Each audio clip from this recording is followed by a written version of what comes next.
Looking for some new podcasts to listen to? Well, Rat Salad Review Network has plenty of shows to choose from. Like Rat Salad Review, where they discuss the latest rock and metal news, as well as interviews and albums.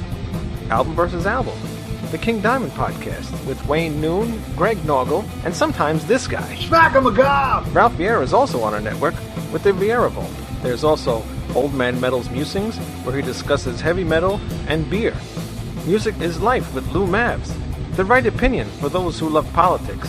A South Park podcast called Suck My Balls. The Infinite Fringe, a watch-along wrestling show called Beyond Bushido. Ex-Stradivarius guitarist, the Timo Tolkki podcast. And the Great Harry Barnett with I Don't Even Like Podcasts. So check out ratsaladreview.com or search Rat Salad Review on YouTube, Podbean, iTunes, Spotify, Stitcher, and more.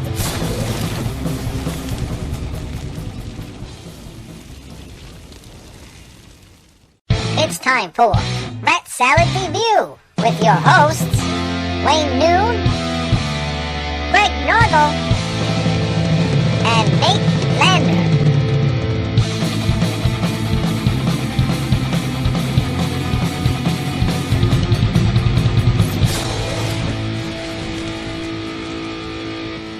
Welcome to Rat Salad Review. What's up, guys?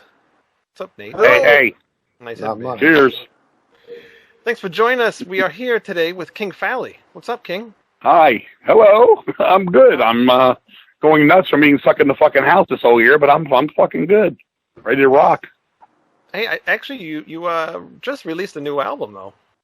Yeah. Rotten to the core too. Yeah, we had to follow up our hardcore punk thing from almost 20 years ago.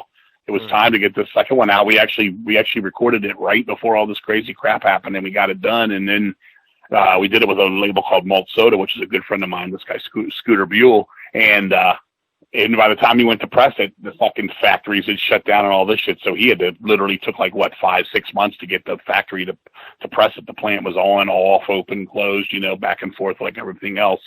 But yeah, it came out great, dude. I fucking love it, man. We got to do it. We did it with the live Deceased band, which is pretty much, I guess that's kind of funny to say the live Deceased band. Yeah. Or the dead live band. But, it was me and it was Shane, who played on the Ghostly White record and the Surreal Overdose, and it was Amos, our new drummer, Amos Rifkin's first thing on anything on record, and then Matt Ibach's first thing on anything on record too, and and Walter White on bass. Mostly the live guys. We've been playing so much together. I wanted to get out with these guys and fucking rock this because most of the studio stuff. All the studio stuff, the original Deceased material. It's always me, Mike Smith, who's retired from playing live, and Les, who lives in Texas and doesn't get out the East Coast much where everything else is going on. But, dude, it came out great, man. We fucking, I really like it. We did a bunch of crazy shit from bands like Final Conflict and Lethal Aggression to some old-timers like Buzzcocks and The Clash. Just showing that side of things. I mean, grew up with hardcore, crossover, punk rock, all that stuff. I mean, I'm 12 years old going to the Zaire in my town and buying Clash London Calling. That kind of changed my world. And everybody in my neighborhood thought I was gross for buying it. I remember my best friend's sister was like, "What record did you buy?" I'm like, "The Clash." She's like, "Ugh." I go in her room and she'd be playing Stevie Nicks, fucking Belladonna. Shit like that. So, but it came out good. We're happy. It's out there if anybody needs a copy. We can get in touch. Did you play drums on the album? I didn't. Amos did all the drumming on this. I just fucking sang. We basically, it was pretty crazy because we recorded it in a pretty wild way. We did the drums and then all the guys laid down the guitars and I added the vocals. We didn't do it live in a room. We did a lot of the first one, like a live in a room. This one we kind of just laid it down. And I think this one sounds better. It's got a little bit more power to it. We really, both of them, you're talking next to nothing budget. I mean, both of them, a couple $100, situation, and quickly and in and out. That's how I wanted to do it. So I wanted to keep it like pretty raw and honest, that we didn't want to, just not like overdubs and triple guitars and backing, dubbing and vocals over vocals for just strength and choruses. I thought, it was pretty cool, but I really thought vocals came out pretty fucking good on this damn thing, being 52 years old now and stuff. I'm, with Ghostly White being the last thing I was in the studio for, I'm pretty fucking happy, and I love the way the guys played. Amos kicked ass on drums, man. It really came out good. Yeah, nice. Cool. Yeah, I just ordered it from you the other day, so I can't wait to get it and hear it. Yeah, it should be there, man. It should be there tomorrow. I hope so. The artwork is really nice too. I like that. Who did that? I don't know. He was the thing of Scooters. I can't remember his name. The idea I had, he came back with it. And he was perfect. It was exactly what I wanted to get from it. It's colorful. It had its own like identity and character, and a good guy. You got to get that guy's name in my mind better. I don't know the guy at all. It's just I was like third party with Scooter's buddy and stuff. But yeah, he did all of it, man. Did a great job. And Scooter kicked ass. You know, he did everything, got all the layout done, and it would have been out in weeks. Like I said, if it wasn't for the damn fucking virus shit. Yeah, that sucks. Well, hopefully the virus goes away soon and everybody can get back to normal and everything. So I want to get back to the fucking shows, dude. I've been hearing some crazy shit. Talking to some inside sources and some stuff, man, saying we're going to be wearing masks for 5 years, dude. I don't doubt it. So, I don't doubt it. And if that happens, they're not going to let anybody do, maybe us, we can go play the bars to a couple hundred people here and there and things like that. And I guess some of the stuff we've all come accustomed to, the summer Iron Maiden shows and anything, above the standard stuff we mostly all go to, the underground type of stuff, might not happen. And who knows if we'll even do the underground stuff. I mean, over here where I am in the Philly area, man, they don't have shit, dude. I mean, even like the restaurants, man, it's like there's nobody in them. Half people are scared. Half people are scared. The fucking laws in each state are, obviously different, but they want that 25% in most places and stuff. So you can't even really get anybody in there to pay any bands to play. You know what I'm saying? Literally, it's going to go even more underground. I hope they start opening up some outdoor fucking situations and stuff. I mean, the only band I think I've seen it all playing out was fucking Docket. I saw some outdoor thing in Virginia on YouTube, and it was the most horrific fucking thing I ever sat through in my fucking life. I'm like, nobody. I was like, Voivod's not touring, Maiden's not coming, nothing else was happening. But out on the road. Ooh. Everybody seems to be doing like online stuff. Did you ever think of doing that? Well, actually, you don't have a camera, so what would that do for you? We could probably do something crazy like that. I've talked to the guys a little bit about that, maybe. So maybe we'll go down to our jam spot and go in there and just film something and stuff. We got access to all that shit if we need it and stuff. I mean, I'm not Skyping out of my house. I don't want to sit in my room and rock the crowd from the fucking, the computer chair. I don't want to be on a mouse. I want to get up there and run around like a fool, even if it's just, to the balls. But yeah, it would be a good idea. I mean, anything, dude. I got so much fucking energy. I'm literally going insane. I'm already, a little insane to start with. So it sounds like getting pretty creepy. Yeah, it is. I'm fucking just sitting home too much, dude. I hate sitting. I don't like things that I hate to do. I don't like sleeping. I've never been a sleeper my whole fucking life. I've never been a slow down or take time off, away from playing shows and making music. Never. And it's even before we did this happened. Like we decided, well, it wasn't my thing, but the other guys in the band wanted to have like Thanksgiving and Christmas and shit off. We took a 100-day break then, and we came back at the end of February. We played one show in Frederick, Maryland, and right after that, everything closed down. We had Florida. We had all kinds of shit coming. We were ready to go all over the country. 35th anniversary of the band. And they were like, nope, nope, and nope. And then we had big shows here in Philly. We had my old stomping grounds, Virginia, D.C. area. Big stuff going on. Now we wait. So, it is what it is. Everybody's got to look after each other and stuff. And people are going nuts, or everybody's turning into this freaky world. Everybody's just bitching and moaning about every fucking thing, the politics and the fucking people running around the fucking streets. It's just fucked up, man. I'm just keeping my cool about it all, but I do miss playing music. That's for fucking sure. Yeah. I think everybody misses hearing it and seeing it and everything. So, our other host that we have on the show, do you want to maybe give King some hints who you are? All right, let's see. I don't know if he'll get this. This is a hard hint. King, any leeway on that Thundersteel album you want to release? Oh, you mean Thunderfire? Thunderfire. I'm sorry. Yeah. Well, I've got a lot of people asking about that, and there is no leeway on that record. That guy's drunk, and until it was up for at least a couple hours to lay me down a master fucking tape of everything. It's been it's been 4 or 5 years now since I've tried to come out with that guy. So no, that doesn't give it away. Okay, I'll give you one that might give it away. Fuck that Paul Stanley album. Ace Frehley's album is the best of the solo albums. How about that? I've heard 150 times. And I can't be one of you motherfuckers to eat my shit.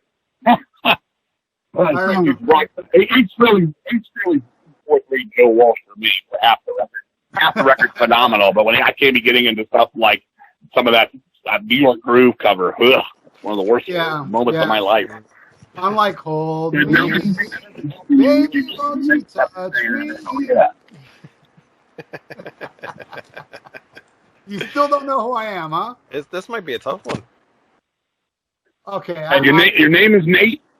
No. No. His name is not. Who's Nate?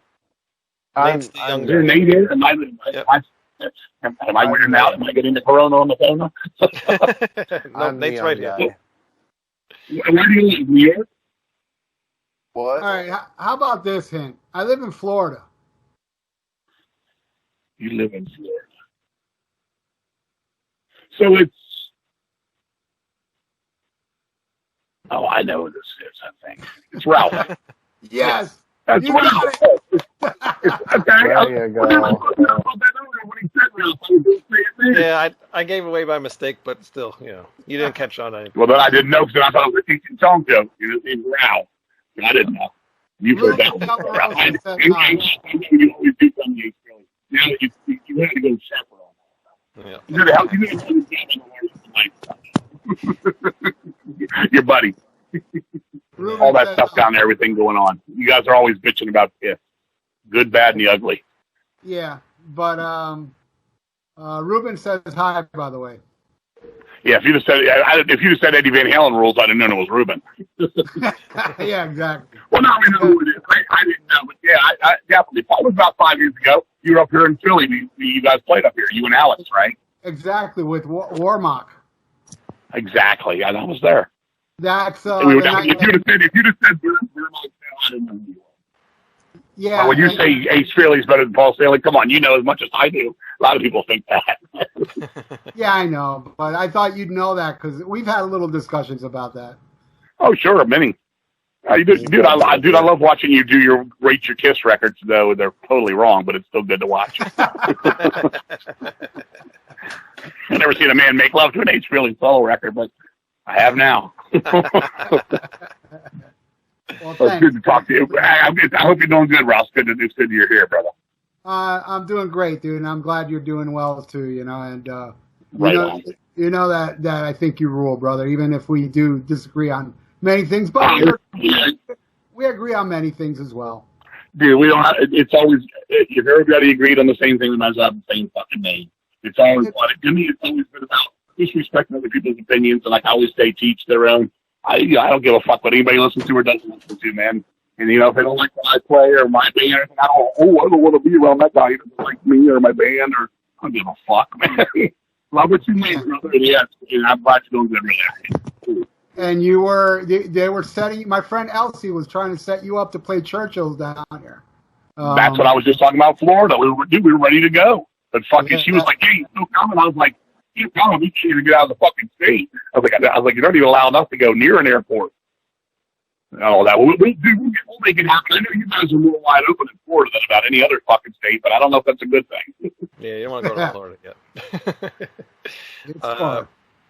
yet. Before we get talking into what we wanted to talk about on the show, I don't know if you want to even talk about this because last time you wanted me to delete it, but what's going on with the documentary?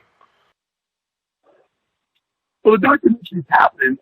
My thing with deleting it is not so much that. It's just I don't know what to say and not to say at this point because there's so much.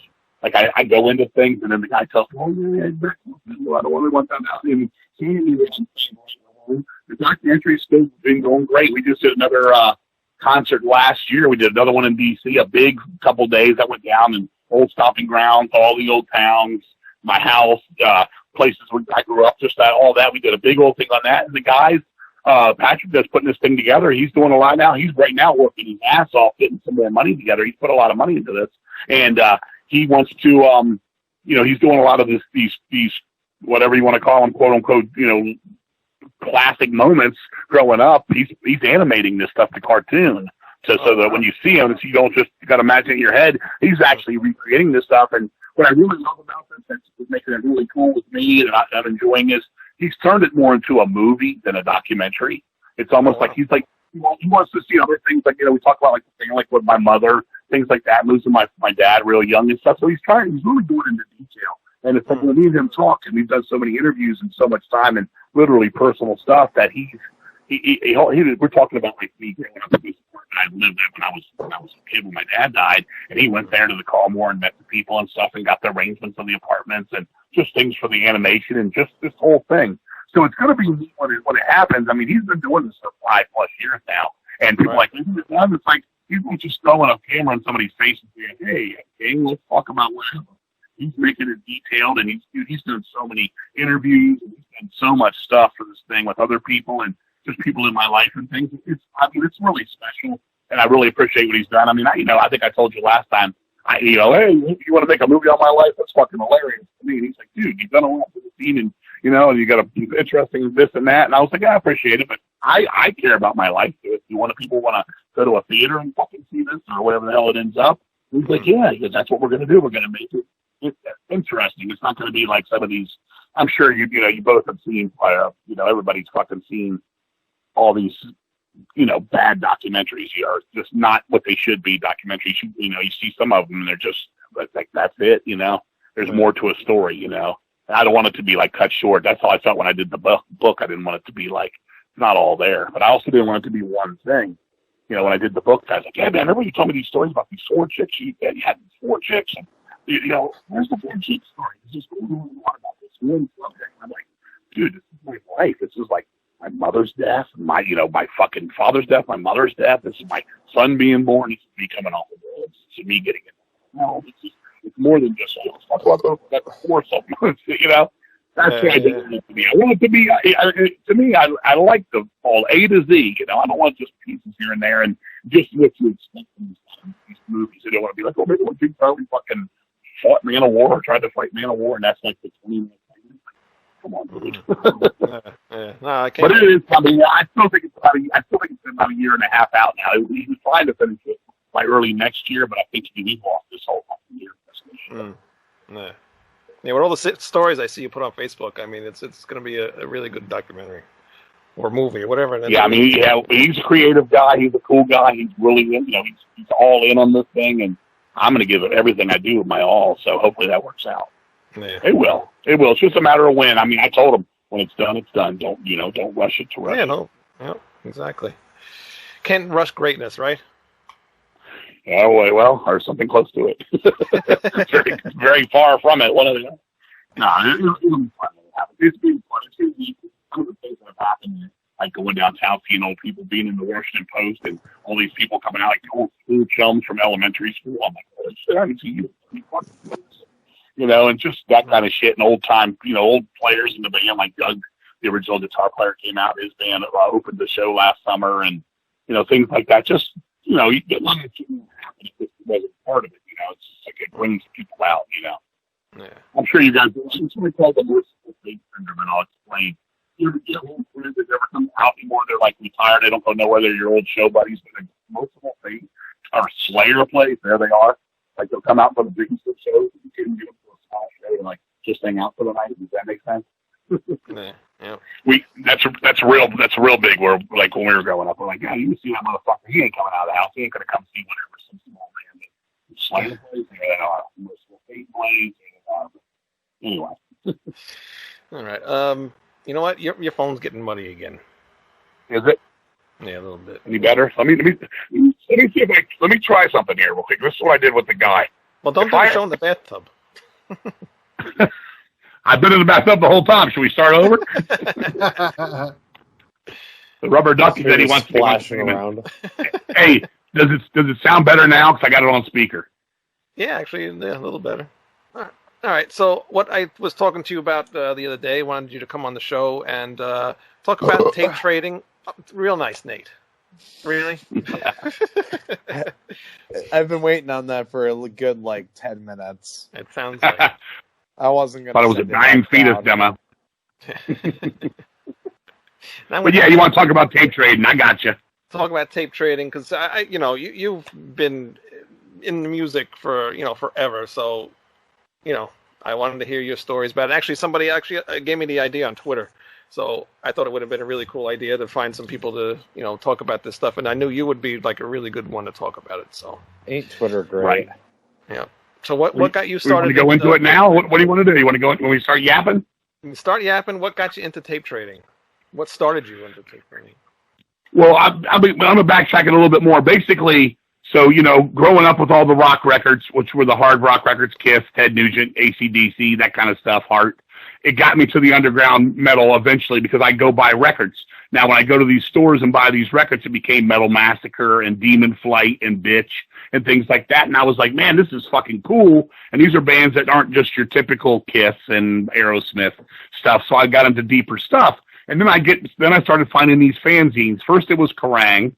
Magazine, which was out of Britain. And I'd get those and I'd love those. But then it became like I'd find these weird fanzines in the store, like Headbanger or Sledgehammer Press. And I'd see all these bands, and they're like, you got to get a hold of these demo tapes. So then a friend of mine said, look at some of these magazines. In the back, they have these thing called pen bangers. And it was like in Metal Forces was one of the magazines, which again was a overseas British one. And you see this stuff, and I was like, well, what is this? And they were like, it's just bands that don't have records out, and it's their music on these tapes, and they sell them.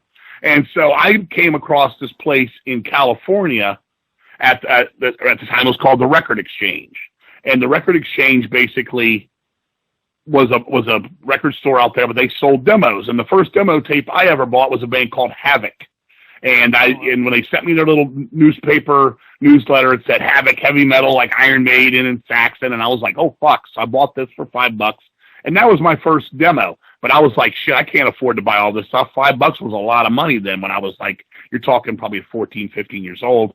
Yeah. And so went to local concerts and things, and I had some friends that were like, yeah, if you ever want to tape trade. And I'm like, what do you mean trade tapes? I was like, well, I don't have any tapes. And they're like, well, I also sell.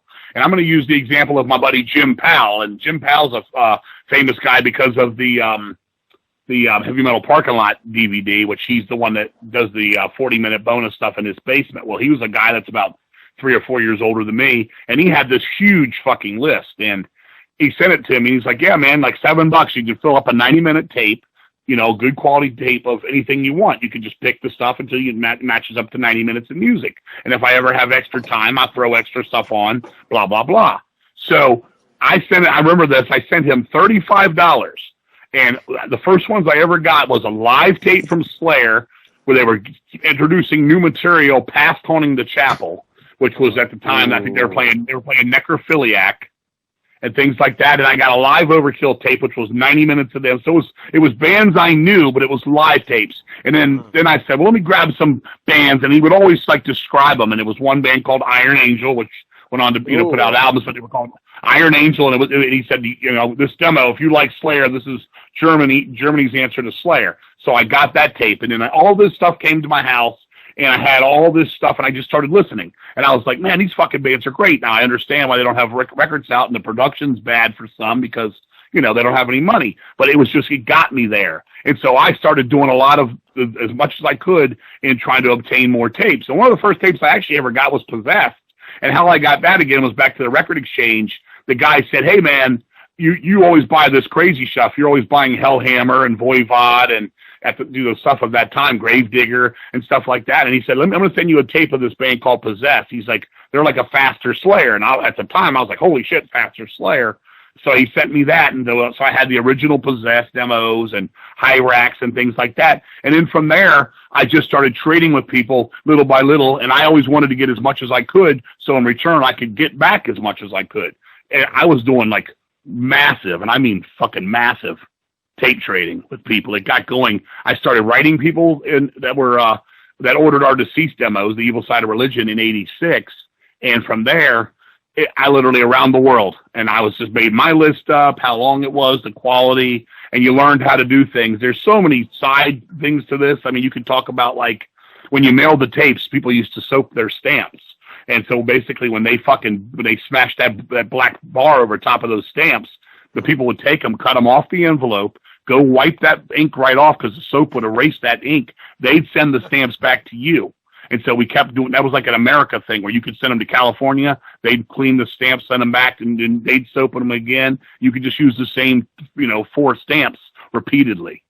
So these are like some of the inside things. I was telling a person at the post office like 10 years ago this, and they were laughing. They were like, "That's so ingenious," and blah blah blah. They were just laughing about it because it's so far removed now. But and then you get all these fucking tapes, and I was turned on to so much music. Napalm Death. I was the first guy to have Napalm Death music in the United States, according to Mick Harris. He told me back then, dude, you're the first guy I ever sent a shirt to in America. You're the first one I sent demo tapes to and things like that. And we became great friends. And then, you got your grindcore stuff from over there. You got your death metal stuff, the early stuff coming from Brazil and stuff like the Mutilator and Chekhal and bands like that, Sarcophago. And then you got stuff from, Canada like Aggression or Soothsayer or, of course, Voivod or Sacrifice, things like that. And it just started rolling, dude. And you fell in love with this stuff because these bands were so genuine because, they needed to take the time to do all this shit on their own. There wasn't no middleman. There wasn't no money in the shit, and that was the earliest of days of tape trading. And then people tried to start upping the ante with full color layout demos and, professionally printed demo tapes and stuff. It was no longer just, here's our music on a TDK, you know what I'm saying? It was more to it than that. Yeah. But that time, that for me, that was it was basically late 83 till about probably 80, I would say till 90 for me, doing that stuff, about that 7-year run and stuff. All the way up to when an Earache really got popular. I remember fucking Nicky from Entombed, they were still Nihilist at the time, and him sending me a demo going, "Hey, King, we changed our name to Entombed, and we got an album coming out on Earache." So it was about a 7-year run for me, and dude, I love that time. I love it. Casbah from Japan was one of my favorites. I still love that Iron Angel demo that Jim gave me, was one of my favorites. The first Sacrifice demo, of course, the Morgoth Invasion Voivod's a classic. Atrocity from Connecticut, that was one of my all-time favorite demo tapes. Just so much we could go into the music, but it was fun because you always got yourself. Now there was always some bullshitters too. You'd send somebody and they'd always want to be like, "Hey, send me your tapes first, and then I'll send you mine," and you could get ripped off very easily with that. But once you establish yourself and things, it's not like today where you can instantly call somebody a ripoff and things like that. Back then, it was word of mouth, and you had to put that pen to paper and write those song titles out on those paper and fucking send them off and, wait up to 2 weeks sometimes for your shit. But I'd always try to do 5 tapes at a time or something like that, and people were like, "Holy shit, this dude's a big-time trader." I knew guys that had lists. Shit, some of those guys like Laurent from France or Jim Powell, they had like fucking 100-page fucking demo tapes, and I'm talking typed out lists, of all that shit. Wow. And the same shit was happening with videotaping too. It was another thing. You're like, "Oh my God, this guy just sent me the Voivod video of Voivod," and that was one of the earliest tapes. I remember that somebody sent me "Bitch, Be My Slave" and Voivod on the same tape, and I had a buddy, Mike Pritchard, who had all that stuff, and that was cool too because these are bands you thought you'd never see, and some we have never seen. You'd get Acid footage from Belgium or Rock Goddess or any of that shit. It just was so fucking cool, man. Wow.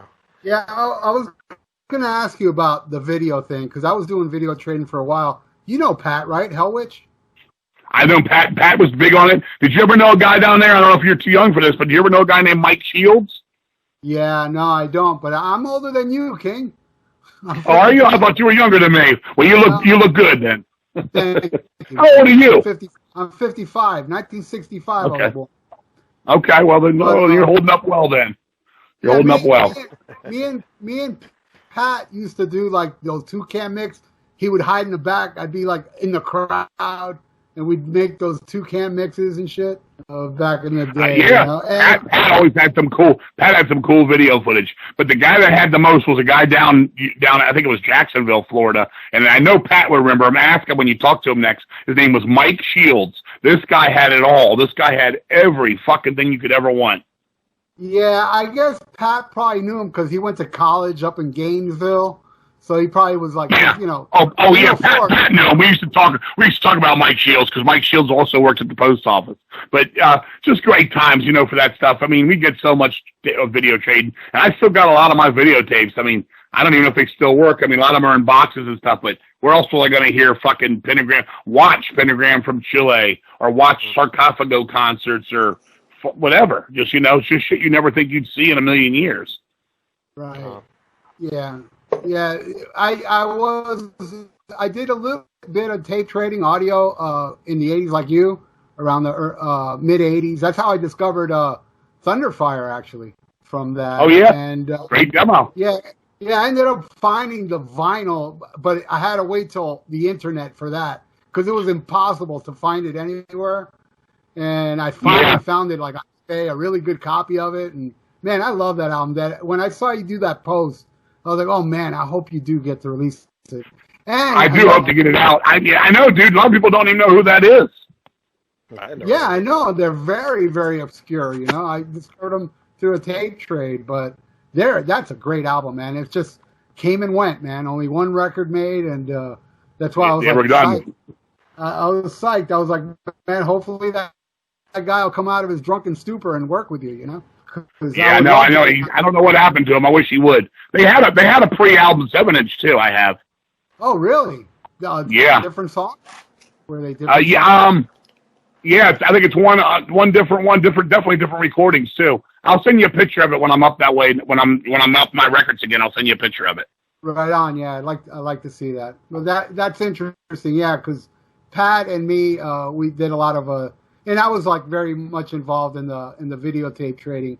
When that's cool. Like with demo tape trading, just to add this to it, you had to do a lot of trading more than buying, because if you wanted to buy, like Tormentor, which was pre-Creator, their demo overseas, by the time you got, first off, we were just kids. We didn't know how, a lot of people didn't know how the postage really worked back then. And you're trying to go to Germany and get a fucking tape and do massive, what the postage was high. Probably back then it was probably like $6 to get a tape mailed to you from over there, and probably pay $6 for it. So you're into it $12. You couldn't just keep doing that. You couldn't be buying all this shit, Sodom and just shit. So you just get these dudes into a trade that had it over in Germany. You turn them on to all the U.S. shit. You'd be like, hey man, you heard fucking whatever, Savage Thrust or just something from the area, Phantom Warrior, things like that. And they'd be like, no. And they'd say, hey, well, here's fucking Iron Angel, blah, blah, blah, blah, blah. And that's how it worked. That was the best way to do it. You could get 90 minutes of new music times 5 tapes, 450 minutes of fucking, underground metal at the time. That's all you could ask for, dude. And I've got some classic tapes still that I haven't seen on a lot of tape traders lists and everything. Hell, I got the only Acid Live soundboard I think there ever was. And that's the one that came out on Maniacal Records when they did that Acid Live record. And I got it from Acid Soundman. Acid didn't even have it. I talked to Kate when they did it. She's like, you're the only one that's ever had, we don't have any live Acid tapes. And I was like, yeah. So, some people got that stuff, they snuck it. Like you said, when you would do your camera work, some people snuck it. I know I used to go to shows like, for example, we played the Day of Death in 90. I fucking soundboarded the fucking autopsy set. I had the master cassette of that. From the tape, he did it right into the tape from the soundboard there. That's mine. So when people put out that bootleg, I think it was a record from there, fucking, that's my tape. It got out somehow, I've traded to people and it got out, but then you're like, if I didn't do that, there would be no such thing. And that's what people were doing. Wow. And so you obviously have the better version because you sent a copy of it. I got the master old TDK in a little cassette clamshell. I think I might have Disharmonic Orchestra from there too. I have a couple bands. I used to do it. I would. My thing was when Deceased would play, if they had a tape deck in that place, I'd always say, look, record us, throw a soundboard in, just so I could. I still do this. I fucking go back and review the tapes, just to see how we can get better. You're always trying to get better, things like that. But fucking, I got so many tapes like that, and like anything else, you get a hold of stuff nobody else has. They all of a sudden they're like, yeah, anything you want off my list, I'll even give you 2 or 3 tapes so I can get a copy of that. Things that aren't, it's like anything else. You get 100, you go to somebody's list, and everybody had the typical stuff like Metallica demo and things like that. But when you start going into these obscure bands and stuff, which is what I was looking for, I wanted something off the beaten path. Yeah, we actually had. Go ahead. Well, I just wanted to say that you signed a really killer local band down here called Premonition. Of course, you know that story. Tattoo Frank, right? Well, no. Remind me of that story. Well, Tattoo Frank sent me a 4-page letter. I love Deceased, man. Whatever money I can send you, blah blah blah blah blah. And then he got in touch. He told me how he used to be a drug addict and all this shit like me, and we got clean and shit. We became the best of friends, and then he was just sending all this material, and I'm like, dude, I got to put this out. I love it. You know, it's not from the day, but it sounds like the day. And that was the first. I only did 2 old bands, newer bands on my label. That and the Vermifuge, which was Danza, who played in Deceased for a while, and that was more of a thrashy thing. But I didn't do a lot of new material, you know, newer bands on there. Premonition kicks ass. I mean, you know, Tattoo Frank's a classic. I mean, you know that. Oh yeah. They would have pyro in little clubs. I mean, big ass pyro. This is pre-Great White, and oh yeah. I mean, dude, that dude's a hell of a frontman and singer. Oh yeah. And you released We Are Metal. Was there anything else you released from them? I did We Are Metal, and I did Fame is a Price. No, I didn't do another record with them. But Mike Pritchard with Maniacal put out a best of Premonition, some songs from all their records on vinyl. That was it. But I know, Tattoo Frank just wanted to do his own little independence from there again. And we played many shows. I brought them up to D.C. a couple times, man. I have a bootleg of it, actually, of a video. Good times, man. I took those guys, real quick, to a fucking Italian restaurant. Well, it was a Greek restaurant, Italian-Greek or something like that. And they had the world's best baked spaghetti. I took all of them there and they're like, we got to go eat this fucking spaghetti, man, before the show. I'm like, you don't want to eat it before the show, dude. It's heavy as fuck. They're like, nah, let's go eat it before the show. So we went there and it came in front of it. And I was like, dude, this is like 4 people worth of food. And I was like, you got to eat it all if you sit down, though. So they attempted to do it and shit, and they couldn't do it. And then we had to go to the club, and they all had to go back to the hotel and shit their guts out, man. What was the I can't remember his name right now. What was the one guitar player in that band?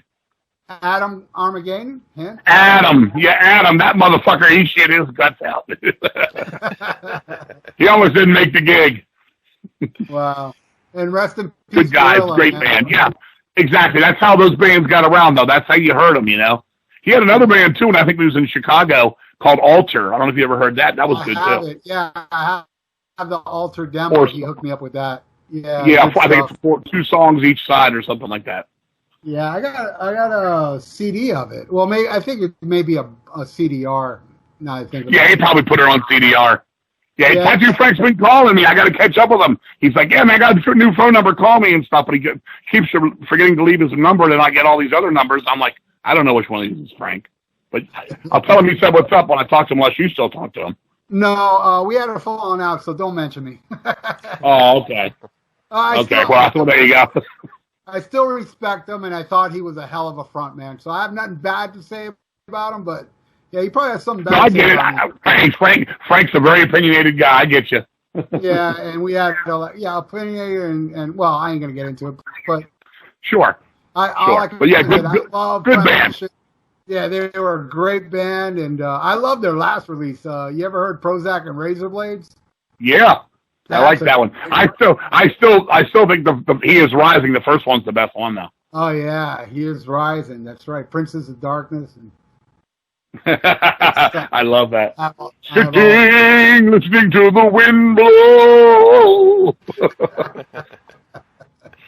All right, Wayne, you want to talk to today's your show? Yeah. No, this is exactly what I want to hear. But yeah, it's cool. What's like some of the most notable bands that you found? Are they still? Are some of them still around today? I mean, obviously we know. Overkill. You could go down the line. I mean, the classic Power and Black demo from Overkill, Voivod, Morgoth Invasion. Just some of the bigger. I mean, just all those bands. Everybody knows those demos. Some of the ones I mentioned a little while ago. Some of the coolest ones were the more lesser knowns. If I had to do a top 10 list.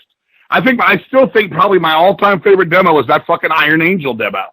I love that fucking demo. It's so fucking good. I love the Sacrifice demo, which I love Torment and Fire album, but I think the demo is more insane. I love Mutilator from Brazil's demo. That fucking heavy intro that they dropped from the song Mutilator on the Immortal Force album, that was a bad idea on their part. And of course, Morgoth Invasion, Atrocity from Connecticut, that fucking Ravage demo, man, that fucking thing. Whew. There's a lot of them, man. I mean, like I said, Metallica, Overkill. You could just go down the lines. The Slayer tapes and all that kind of shit too. Some were just demo 83. They didn't really have names to them, and other ones were classic names like Power and Black. And I actually prefer the Hyrax 84 demo when they were more like a Saxony kind of heavy metal band. And I do love their Speed, Raging Violence, and and the Hate, Fear, and Power EP, but I still think that's their best material. Oh, really? Yeah, he just released that on vinyl. I was going to pick that up. Dude, those Born in the Streets, Born to Fight. That's my favorite shit by them, man. Well, you ever think of uploading some of this stuff? I agree. You agree? Yes. Yeah, that's Greg. King. It's Greg. I'm late. Hey, Greg, good to hear from you. It's all right, man. You shouldn't have to ride a bus. Yep. It's good to hear you, though, brother. Good. Yeah, dude, I'm glad you agree. That's good. That's a great tape. Yeah. Born in the Streets, Born to Fight. Fuck yeah. Nate, you had a question. What? You ever think of uploading some of these tapes and like demo or like bootleg videos to YouTube or some shit? I would, some of the stuff that hasn't surfaced on YouTube, because somebody's going on there and probably have better copies of some of it than I do now. But a lot of the audio stuff, I do have a lot of crazy shit still that people don't have. And I don't know, like, for example, people ask me all the time, I have a 90-minute Piggy from Voivod's solo thing he gave me. And he asked me to really not give it out too much, but since he passed away and some people are like, I want to hear that. And these guys are like diehard Voivod freaks too. And things like that. And I'm like, well, I kind of, do I let other people hear this? Do I keep it to myself? And I've let a couple people hear it and have it. That makes sense. I just love watching old bootlegs online. Oh, yeah, I don't blame you, man. Me too. I mean, YouTube is my favorite channel on the entire internet. I mean, that's where I'm at all the time. That's where you find all the fun stuff. Yeah. Right, and there's a lot of rare shit you can find on YouTube that people like you just like track to digital and upload. Absolutely. I mean, that's, if you know where to go and if you can get yourself in a good rabbit hole, just going deeper and deeper on that shit. Because some people have the material, but they don't know how to label it. You can't find it. Right. And one day you'd be like I've found deceased stuff that I didn't even know was on there where it just says it'll say something like False Church 88. Doesn't even say deceased on it or anything like that. And I'll be like, man, this guy filmed this at a party when we first started out. So they have to label it right. But I mean, a lot of stuff will surface. Wow. Oh, that's really cool. Now, when you used to make up the tapes, did you get elaborate with pictures and stuff like that, or you just wrote on there and the bands and the Man, dude, I was doing it so quick. I have bad handwriting to begin with. I was just fucking flying through there, giving them the titles and stuff. I used to make my own tapes. My compilation tapes used to be fun. I'd take demo songs and put them together, and I'd make these fake covers, and it'd be just to fucking entertain myself. I had one. It was a fake Kerrang cover, and it had a picture of. I've never been a Metallica guy ever, and it had James Hetfield on there. And I put in the corner contest, win James Hetfield's ego, and just stupid shit like that. Or I do a 90-minute Y&T live. My favorite tracks from bootlegs. It would be called Meniketti Spaghetti. Or something like that. I would entertain myself, but when it came to trading out, I would just try to get them their tapes, and I would usually not even write on the cassette covers because some people didn't want you to because they wanted to take it and write it in their shit so they could read it. So I'd usually just take notebook paper and write it out, and they'd get it and then add it to their fucking their sleeve. Yeah. Yeah, no, I've seen pictures where people they got really, really elaborate with the pictures they would put on the cassettes and how they would write the band names and everything. Oh yeah, I mean, hell yeah. I mean, people that show that shit on Facebook now, their collection, their cassette holders, and you see how they draw out the logos perfect and all that shit. You're absolutely right. And that's cool. That was part of it, man. I mean, that's your fucking. It's all of our fucking growing up years. I mean, it's very close to our heart. And I mean, and now I know most of us or all of us on here are older guys and stuff. We're not tape trading every day and shit, but it's never going to go far from our hearts, Yeah. Yeah. The only tape trade I ever did was. When I started a band, the guy that was the singer at the time, he used to make me mixtapes of all these different European power metal bands because I was big into power metal at the time. But he would always make me mixtapes, and that was the coolest thing. I would listen to him on my way to practice, on the way home, and get to find all these new bands I never heard of before. It was cool times, And like you said before, you used to get a 90-minute tape and then put all these different bands on it. I mean, that was the best. I mean, you can't do that now. You can. Yeah, and you get to sample some shit too. You wouldn't get trapped into buying stuff because money was tight back then. If I went and bought if I spent my $15 for the week on a record and I went home and this fucking sucks, you're fucked till the next $15 comes through from mama or mowing the grass or whatever the fuck you had to do to get it, and fucking you were fucked. But if you could hear a couple tunes, and you go buy it, and you're like, oh, shit, I know what this sounds like. I heard 2 tunes. Now let me hear the other 8, and then you're loving it. And that's one thing that was cool like you're saying about your mixtapes from Europe, like I got like some of those power metal bands of the 90s. That some of that stuff was decent, Maiden kind of shit, and some of it was just like didn't do nothing for me. Like I couldn't get into stuff like Nightwish and shit like that. So people would tape me these CDRs, which became the next tape trading thing, the CDR thing, and I'd be like, nah, I don't need to hear any more of this. That's not my thing. I can move on. Then you'd hear something, whatever. Like I think one of the ones I really got into was X Wild, which was some of the guys from Running Wild, and I was like, oh, I want the rest of this. This shit's killer. So that helped a lot too, because you didn't want to go be spending no $22 fucking on some import fucking CD and go, that song I heard on the sampler was the only one I like, Right, yeah. Any Stradivarius demos? I might have a live tape or two. I love Fourth Dimension. That's the only one I like by them. Really? Dude, I think that one's really good. It's very Queensryche-ish, but Yep. I really like that one. I don't dislike. They got a little too symphonic for me after that, but that back I can handle. But that's the only one I really like. And I got that from a guy, Noise Records sent me that as a promo to review in my magazine. My buddy Ray over there, and he hooked me up, and I was like, dude, this shit's killer. Wow, that's cool. Awesome. Did you get into after like the cassette trading died down? I mean, was there like a CD trading thing? I don't even know. Did you even get into that? There was, but by then I was doing Deceased all the time and stuff. My time was limited to that kind of shit. We were playing shows and we were trying to do our thing. Yeah, that really hit early 90s.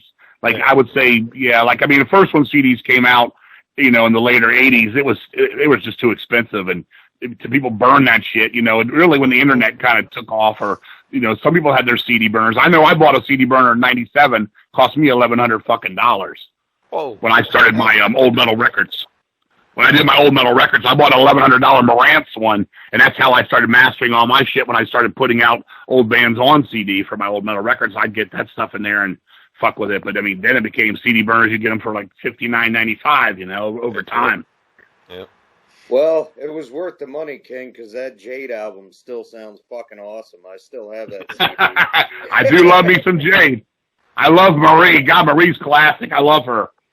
She's a classic. That came to me very easily. I just talked to her there, and I was like, hey, if we want to talk about old metal for a minute, like all those releases, man, it either really worked or it didn't. It was so you learned a lot, man. It turned me on and off to a lot of fucking people. Jade was one of the easiest bands I ever worked with. I just worked with Marie, but yeah, that was great. Then you the other side of the coin, you got bands like Laz Rocket, who just made it a fucking living hell. Yeah. Dude, I'll never forget the way you originally described that to me. It was a gentleman's agreement. The fucking dude just fucking was, dude. We put him out. We had Victor the drummer. My partner went and played chess with him. He had become a doctor at Johns Hopkins in Maryland, and he went and played chess with him. The guy said, "Yeah, put them all out, man. You got my permission." He even signed off on one paper for the guy. We put him out. Everything was cool, and then all of a sudden one day it's like, "Oh yeah, these Laz Rockets are complete bootlegs." And then Victor passed away. And then the other guy, Phil, got in touch with me, and he was like, yeah, man, I'm thinking about re-releasing these. Would you want to put these back out on old metal and send me some copies? So I was like, yeah, that'd be fucking killer. So I went ahead and pressed it, and it was at the plant, and then he calls me out of the blue, and he's like, yeah, ixnay on the fucking those CD re-releases. He's like, nope, don't need them now. I'm like, well, dude, I already pressed these motherfuckers, and they're on their way to me in like a week. And he just gave me this bullshit fucking story, and he must have told the other guys in the band the same bullshit story, because then I'm seeing in the interviews they're like, well, fuck that old metal records guy, fuck that dude King, what a piece of shit and all this. I'm like, this wasn't what we agreed to. So when I got him, I fucking sent him his copies, whether he took them or not, I'll never know. I haven't seen him since, but I did tell one of those cats years ago on one of those websites, I don't know what it was, one of those fucking Metal Sludge or some shit. I fucking said to him, I said, dude, you run your fucking mouth pretty goddamn good from a fucking computer screen. I said, I'm in a band. We play around. We get out West Coast. Maybe one day we'll meet up. We'll talk about this some more. I said, you got a big fucking mouth. So I was only trying to do you a fucking favor, and your own band is shitting behind your back because, that's what it was. You know how it goes, People just say one thing and do another, but a gentleman's agreement ain't worth fuck anymore. Oh, yeah. And that's a shame. That's a bummer. I like Laz Rocket. I'm not a big fan. My fucking partner wanted to put those out. I can deal with the first two. I can City's Gonna Burn and the No Stranger to Danger. But when they became that that choppy thrash stuff, Metallica-ish, Bay Area shit completely, I was out. Fire in the Hole, I was gone, dude. That's my thing. I like that. Forced to Fight off the first record. That was my favorite tune they did. I can't be fucking with Leatherface, man. Well, King, since you're the king, no pun intended, of obscurity. When I was in L.A., I saw a band once that I never heard anything from them since, or I never really seen a release. They were called Stone Soldier. You ever heard of them? Stone Soldier? They were from L.A. I haven't. Never heard of that in my life. I know Stone Vengeance, but not Stone Soldier. Yeah, Stone Soldier. I don't even think they released anything. I was just curious if you know of anything, because I saw them at the country club and they were great. But I don't think a lot of those bands, man. There's a lot of those bands. That's why I always wanted to go those obscure route with those demo tapes. That's where all the cool shit was. We had a band. This goes back 20 years now. There was a club in D.C., Virginia, called The Cave, and the guy did a battle of the bands. And he called all these bands out, and he called me up. He said, "Hey, look, man, Deceased is one of the most popular bands in the area. Would you come out and judge the battle of the bands?" And I said, "Sure." So I went out there, and he gave me all the hot dogs and fucking soda pop I could eat, whatever, some bullshit. I sat down, and I watched this band called Crystal Meth play. And these guys were very much like Metallica, but they were very good at what they did. And I was like, I'd heard of them, but never seen them. And I was like, they're good. They're probably going to win this thing, because a lot of the first couple bands were pretty bad. Then all of a sudden, out of left field, here comes this band called Requiem. Never heard of them. No idea. They were the next town over from me. These guys came out, and I give you my word, these motherfuckers were as tight and as professional as Rage for Order era Queensryche. And they blew my face off, and I thought they were better than Crystal Meth. Unfortunately, the other two judges went with Meth, or they'd have won it. But yeah, that's like, and I never heard that band since. They gave me a demo tape, never went on to do shit. I look for it on YouTube all the time, because my demo tape got eaten in the car many years ago. Nobody talks about them. I got a couple friends that remember them sort of in my area, but there's one in every town, man. Wow. Man. How bad did you ever get screwed, like with somebody sending you demos and you never got them? Oh yeah. Oh, I remember one guy got me for 10 tapes one time, and then I just said, I don't do it. I was like, dude, by that time, Deceased had a name. I was in fanzines and stuff. I was like, I got some sort of, backing to me, who I am and shit. To be like now to Google somebody. Back then, you get a couple of magazine interviews like, yep, that's King from Deceased, and they got a band, and they're around, and, we know they're real. Then you get fucking Billy from fucking, like Auburn, fucking, fucking wherever, and you don't ever get your fucking tapes on this fucking cat. And there's nothing you can do. You can write them back, and then they don't send them. What are you going to do, send them a mean letter? Right. And I thought about a couple of times going to these motherfuckers' houses. We did think about that. You got their address. Let's go to their fucking house, but we never did that. Now, Steve O'Bannon was one of the guys that did the Seraphic Decay records. Now, that guy was pressing people's demos on vinyl, behind their backs, a lot of those bands, and that still comes up a lot, that old Seraphic Decay. They were doing like Dercada demos on vinyl, and they were never authorized. Mortician, all kinds of shit. And people went to his house a couple times looking to whoop his ass. I can imagine. Wow. Now, a few months ago, we had Patrick Scott. I don't know if you know who Patrick Scott is. He actually helped Metallica distribute their No Life to Leather demo. Oh yeah, no, I don't know, but really, okay. Yeah, no, that was cool. So you don't like Metallica? You didn't like No Life to Leather? I mean, that's like, Dude, I'm gonna tell you this. Before I heard the demo, I heard the Metal Massacre track, and I was like, it's okay. I thought, I still stand by this. I thought it was too boogie woogie. It didn't sound. Okay, mind you, I'd already heard Venom. Mind you, I'd already heard MDC. I'd already heard fucking Motorhead, all that stuff. So when I heard Hit the Lights, I was like, shit, fucking Venom destroys this for fucking raunchy and fast. But I just thought it just sounded to me like Ted Nugent. It was like, I didn't like the way they picked the guitars. I thought the drumming stunk. The vocals were lousy. I thought the leads were stupid. And I didn't even like the song I heard, Set the Stage Alight, from fucking Weapon, which I still say they stole it from. If they don't say it, then I think they did. I'd actually heard that on a fucking new wave sampler a guy got me.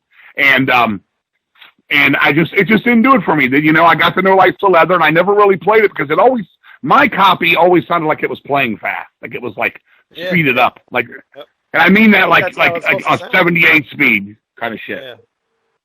If you ever heard, and then I got to Kill 'Em All. I got the Kill 'Em All album, and it didn't do it for me either, man. I had that thing. I bought it the same day I bought All for One from Raven, and the guy said, "Man, Metallica's got their album out," and I was like, "Oh yeah, I remember their demos." And I looked at it, I said, "Yeah, it looks like it might be pretty good." And I took it home and I played it, and I was like, it just didn't kick my ass. It sat in my collection for about 2 weeks. Then my buddy Marcel came over, and I know Ralph knows him from Paramore down there in Florida. He did a little time in Atheist. Marcel came over and gave me a live Evil Painters hat, and I gave him the Kill 'Em All fucking record. And that's the only Metallica I ever had in my collection, man. you know, it's not for me.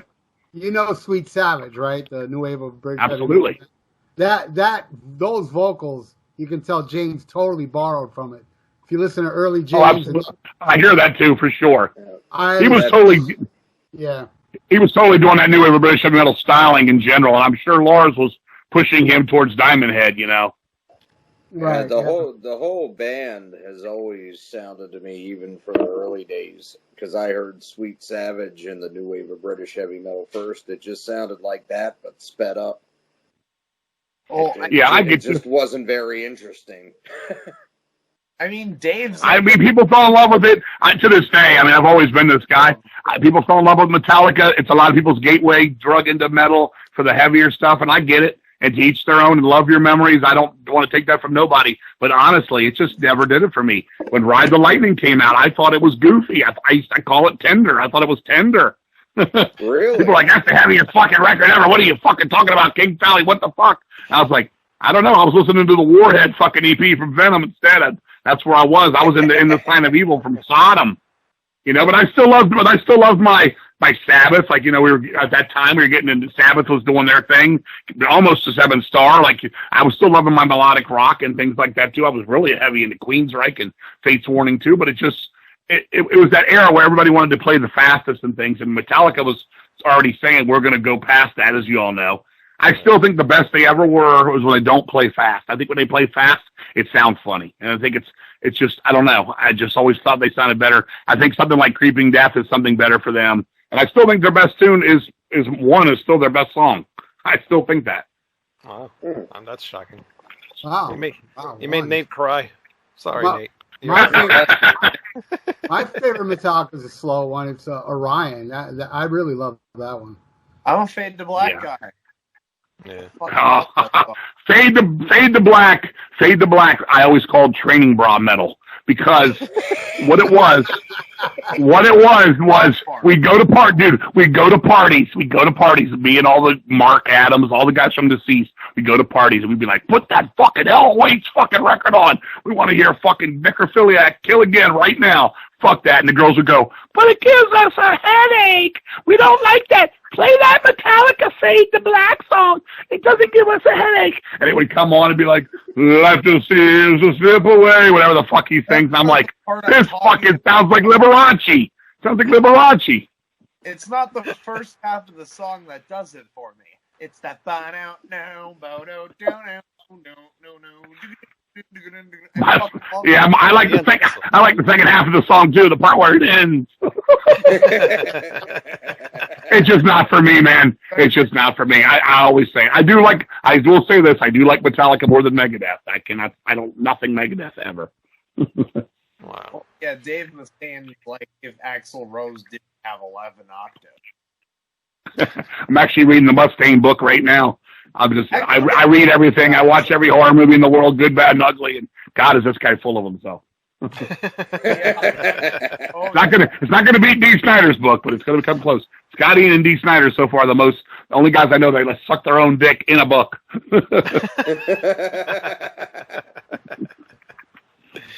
Oh, very cool. Yeah, Scotty shouldn't be one to talk because Anthrax got most of their stuff from Metallica. I know all those bands just take from each other. Right. I know the one thing that we did agree on, King, is that we both agree Fistful of Metal. is the best Anthrax. Yeah, they should have wrecked off a cliff after that record, man. They should have just blown up in a fucking fire, dude. Come on, man. Ain't nobody here gonna push On the Man on me. I know you all ain't gonna push that shit. Oh no, that's a terrible song. No, But I saw them. I saw them on Fistful of Metal. I saw them at a bar. They opened for fucking Raven, and they were fucking incredible. We met them that morning. They were nice guys. We met Scotty, and we were talking about all the old stuff. It was Ian. They just had got Frank Bello, so Dan was out. And we met those two. We met Charlie Benante, and Dan Spitz and Neil Turbin weren't there. They were at the hotel doing their own thing, but we went and had soda with them, and they were like, yeah, man, if you guys go crazy, we'll play this new song called Gung Ho. It's the fastest song ever recorded. It's like Fast as a Shark on 78 speed. And they didn't even play it that night, so I was like, well, I guess we weren't fucking crazy enough for them. But they were good live. I mean, they pretty much played the whole Fistful of Metal pretty much, including 18, and they did Armed and Dangerous was the new song, and that showed me, I always talk about this, where that was the one where all these thrash bands, after Metallica started adding that shit to them, they all started adding that shit to them, because I remember seeing Anthrax, and they come out with it, that acoustic, whatever, the light beginning to it. I saw Whiplash. They fucking came out with a new song. It was that light beginning, and Exodus came out and had that beginning to some new song back on Bonded by Blood tour. I'm like, all these bands are already trying to fucking slow down and just go wimpy. And I didn't understand that. I was like, what the fuck? We haven't even got but one album out. Let's go with this shit. I mean, Anthrax, Fistful of Metal, what a fucking album, man. The sound is great. The vocals, I mean, the riffs, I mean, it's killer. And then they come back, and next thing I'm listening to this fucking, the second one, which, I mean, it's not horrible, but it's almost like commercial as hell. I mean, some of that Medusa, that song sounds like Loverboy, man. Yes, I fucking hate that song. Thank you. No. Now I'm crying. I'll give you that one, but I still love Lone Justice. Dun dun dun dun dun dun dun, whatever the hell it goes. That album, but I fucking hate Medusa. Medusa fucking. It's just weird. I remember me and Mark from Deceased bought it. Me and Mark from Deceased bought the cassette. Mark bought the cassette. We went to his house and we were playing. And he goes, I remember him going like to eat dinner or something, and he comes down and he's like, "How is it?" I'm like, "Dude, it kind of sounds like Foreigner." He's like, "What?" I'm like, "I don't know. It's really laid back." It just, I never liked Joey Belladonna's vocals. I thought he people think he's a good singer. He yelps to me. He's very yelpy. He's like, yeah. I didn't like him on the fucking Armed and Dangerous EP either. They ruined those old songs. Metal Thrash and Mad. Fuck that. Well, to me, that Fistful of Metal was more like maybe a little Maiden influence, but they weren't really like influenced so much by, Metallica and stuff like that. By that time, it was more pure to me. I think after that, exactly. I mean, I heard the stuff that they should have been influenced by. I heard the Saxon. I heard the Exciter. I heard the Accept in there. I heard the Priest. I heard the Maiden. That's where they should have been. But I don't know when they went left field. They didn't really go left field so much with Spread the Disease. It was really the fucking Among the Living, where it just had that fucking I'm just like, oh, I can't stand that. They came out, and even if they sounded good, you just couldn't even look at the motherfuckers on TV. It was so, the beach shorts and the Donald Duck fucking shit and whatever the fuck it was. I'm like, and then they did that fucking the rap thing, and I was, what are they trying to prove here, man? Yeah, when that Among the Living, when it came out, everybody was like, how can you not like Among the Living? I was like, dude, this album does nothing for me. It just was such disappointment, I mean, I never bought it, never wanted it. Nothing. The only one I bought was Fistful of Metal. I bought the Armed and Dangerous EP too, but with the Spread the Disease one, Mark bought the cassette, and I was just like, nope, I ain't buying that. I didn't like that, and I stand by this. I don't like fucking SOD. I think that sucks. I'm not an SOD. I'm not a Sergeant D guy. I'm a DRI dealing with it guy for that kind of shit. Oh yeah, that's better, but that doesn't mean I don't like SOD. People do. People love that stuff. I got it, and I gave the record to Mark. Mark liked it. I didn't like it. I thought Dan Lookler would save the day with that, but I just thought it was stupid. I don't like it. It's just not for me. Nuclear Assault's also better than SOD, so I agree with you on that too. Nuclear Assault was a band that I thought sort of sounded like a poor man's Fistful of Metal, Anthrax in times. So some of those riffs, I think that was Dan's influence, of course. Then I went and saw them. One of the last shows I saw when I still did drugs, tripping on a bunch of acid. We went there, and man, they were fucking great live. We had a fucking blast. Okay, John Connolly's a man. All right, just to get back to the tape trading, anybody any more questions to Ed? No, but I think I still have my Nuclear Exorcist cassette in the basement. Really? There you go. Yeah. Is it bubbling with ooze? Metallica shit you don't want. I'm happy to get off. Metallica's my favorite, so. I can tell you this. I'm going to do this eventually because I've been doing my raffle shit on Facebook and all that shit for fun. But I'm going to go through my old tapes and see what I still have, dude. I gave a lot of shit away and I sold a lot of shit through the years just because it was just sitting in boxes. It was like stuff that, the cassettes don't keep forever, man. They just don't.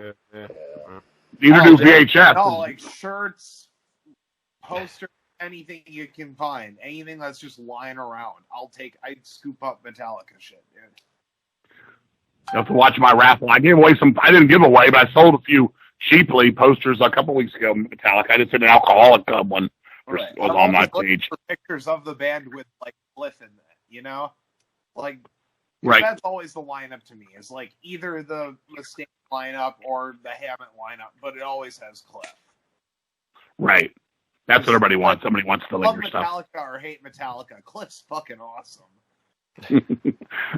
I have nothing against Cliff Burton at all. Don't get me wrong, but I will say this, and I stand by it. And if it's shocking, I'm sorry. Anesthesia Pulling Teeth is 4.5 minutes of the worst recorded thing I've ever heard on any record. Well, it's improvised, and there's like 50 different solos. I want to see what Brian Legel just has stashed away in his bass. I know. I was just like, I can't believe a debut album has a bass solo on it. I was like, what the fuck? Ryan is pinnacle.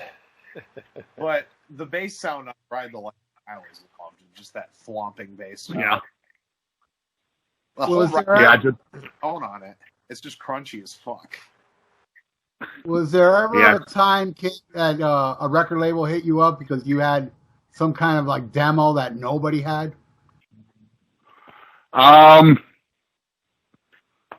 More friends just asking me for shit because they knew how crazy I was, and I'd talk my way into shit. I'd work my way into shit. I'd be like, no, I gotta have that shit now. Like I would get advances. Like another thing I got a lot of shit before a lot of people got was advances of albums. Like I know we had Rain and Blood before it came out. We had Darkness Descends on one side and Rain and Blood on the other, and we were really let down by Rain and Blood. Me and Mark were both let down by it. We were just like, we were just thought like, what happened to the long songs? Because we were really into Hell Awaits, like the Merciful Fate jams of like At Dawn They Sleep and things like that. And we got it. We were like, some of it's decent, but some of it, throwaway. But that was one of the things too. Like I had Voivod Roar long before it was ever out. All these advanced rough mixes and things like that. That's most of the shit that people came for. I still got the Trouble Def Jam, first album on Def Jam was a totally different mix that somebody gave me that they never even used. It's way heavier than the one they put out. That's a cool fucking thing. People ask for that. See that? I'm talking about like that.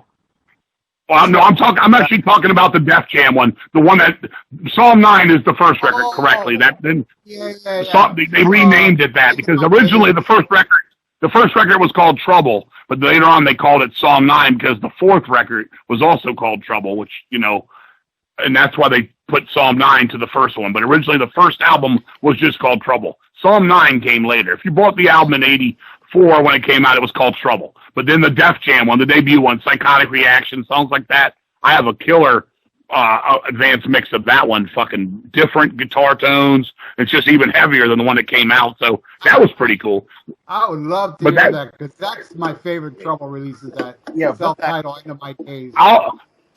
Somebody was asking for it on Facebook a while ago. I got to dig it up. I know I have it for sure. I know it's one side the Trouble album, the other side's got Heavy Metal Army from Japan, which is the EZO guys from Japan. Their early band. But I'll look for it someday. I love to just pull this shit out and let everybody hear or listen to what you want to hear and shit. It's just, dude, there's so many boxes of shit. That's the problem. I hear you, man. You got the museum. And I also.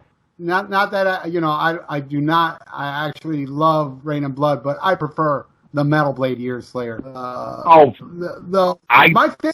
My favorite Slayer is that EP, man, Haunting the Chapel. Believe it or not. Mine's Show No Mercy. I think Show No Mercy is the coolest sounding record ever.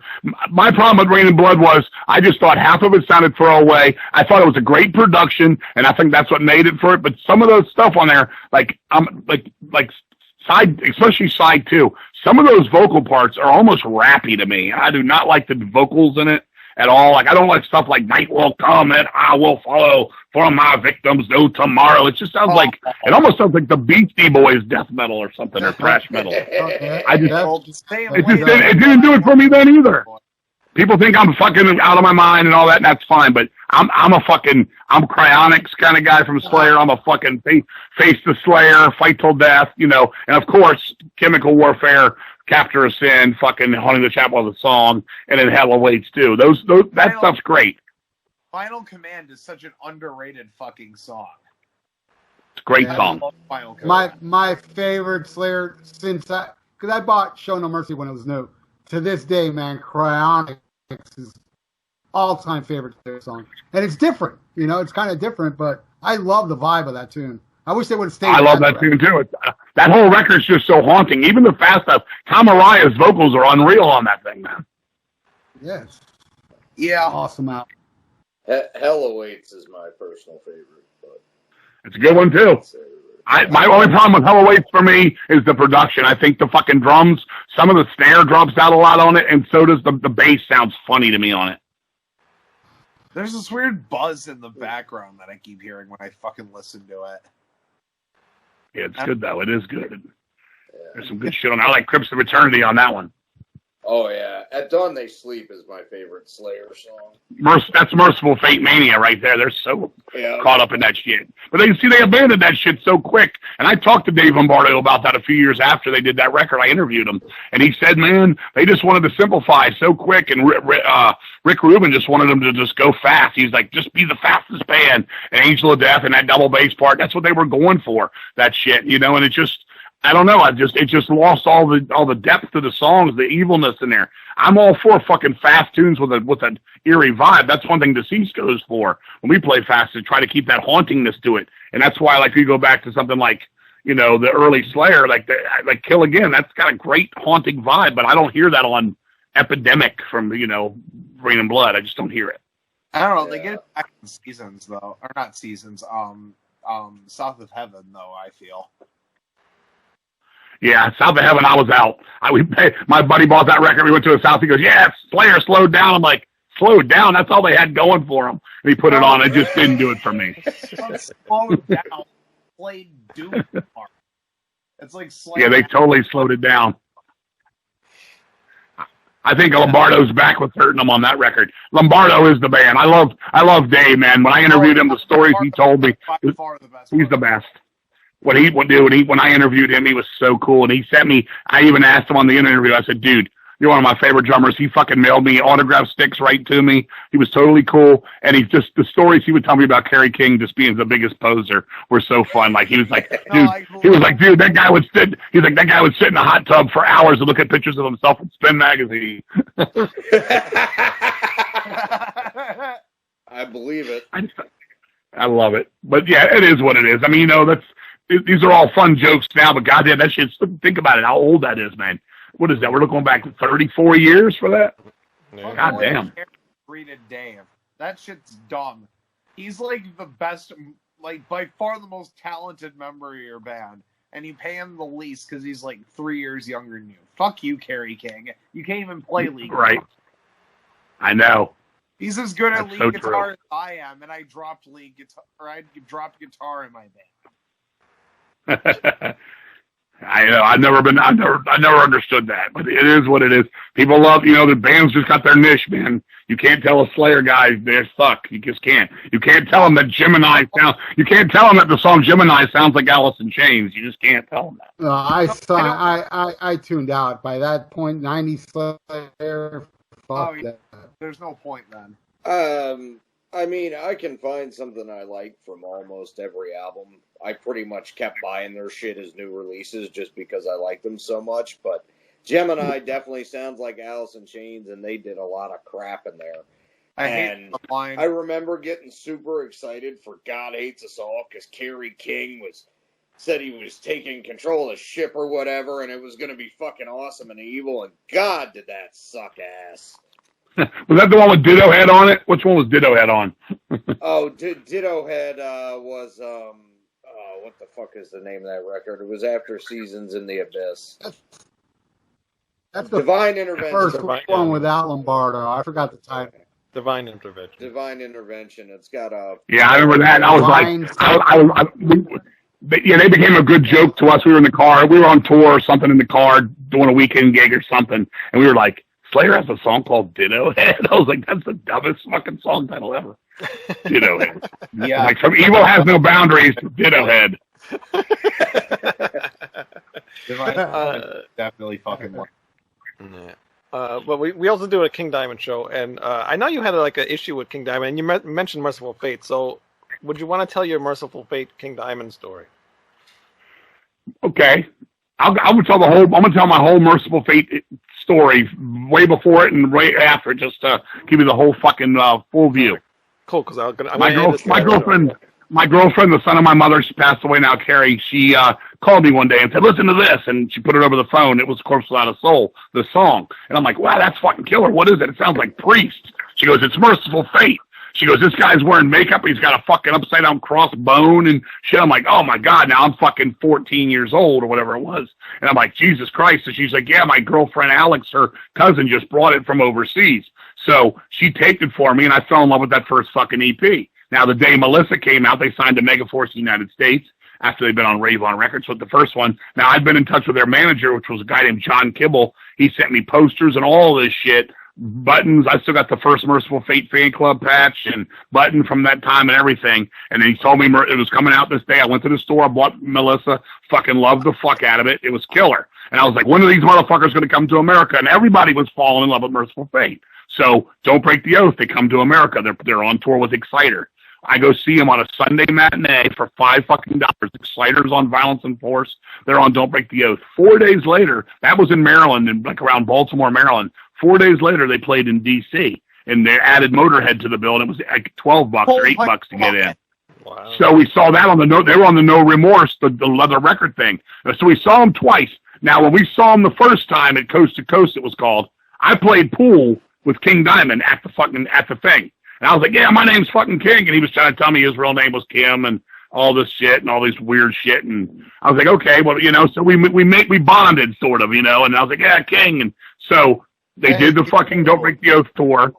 We all know they broke up after Don't Break the Oath for a bunch of years. Well, on In the Shadows, they came back. And on In the Shadows, they played, and I went to meet them.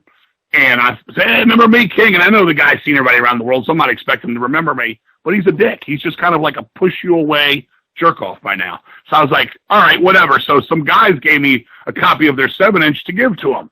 They said, hey, man, you can go backstage in this club, man. Can you give this to him? So I handed him a 7-inch. They were fucking driving away that night. He took the fucking 7-inch and threw it out the window of the bus and smashed it. And he was like laughing about it. And the guys were like, damn. And they were like so upset. And I was like, I don't know. He was being a dick to me too, whatever. So then I don't know if it was like 9 or Dead Again. Now this is where my story goes to. When Merciful Fate records used to come out, they were a fucking event. You would live for that moment. Oh my God, new Merciful Fate Tuesday. Can't wait. Well, then it became very generic to the point where I was like, what is this? Dead Again or 9 or what was that song? 10 Men and a Bottle of Rum or some shit. I don't know what it was. Okay. And I was like, it wasn't that good anymore, and I've never thought King Diamond solo was that good. I thought it was my style of music, but I thought a lot of the songs were forgettable. It was kind of like Kitchen Sink. But anyway, so we went to play a show with them. Deceased played, and we got there, and they had this little stairway on stage. It was literally this fold-out stair, and I said, well, we need to set the drums here because I sing and play. We need to have a place for the drums because that's where the monitors were in the place. The roadies went over and asked him. He was like, absolutely not. Fuck no. No way. And he was just a dick. And I was like, what the fuck? So I was like, dude, this folds up. It goes over here. We play our set. And then you fucking play. And that's it. He would not do it. He was a fucking, he was a prick. He wasn't a dick. He's a fucking asshole about this whole fucking thing. He was just a diva. So when we were on stage, I started going off between songs on the microphone. Because I had to play to the fucking side where there was no monitors, and I was the drummer-singer then for to see. So it was a fucking mess to hear the other guys in the band. Just imagine the drummer off right on stage, and everybody else is in the middle, and you're on the back right. With no monitors. There's no front monitors because you're set to the right now. But anyway, so I was like, I won't break the host, but I'll break your fucking jaw, motherfucker, and stick that fucking upside down dick up your ass, and I would all this shit, right? So when the show was over, the roadies come over to me, they're roadies, and they're like, man, they're like, dude, we were laughing so fucking hard at that, and I was like yelling like, Merciful Fate, where's the real Merciful Fate? Where's Kim Ruz? And all this shit. Oh, you got this sixth-rate fucking European soccer team for players and shit, and I don't know what I did, but he did not like it at all. He was upset, and I just fucking left. And after that, I said, you know what? Fuck this dude. Because at that time, we were dealing with so many rock stars in the underground. So many bands were just acting like fucking dicks and divas. And I thought this was the underground. We were all equal, but I guess not. So that was the end of it for me. And I thought the musical output since was bad. And him selling his fucking win a date with King Diamond, go drink grape wine for $500 at a table and shit like that. I think that's just fucking stupid.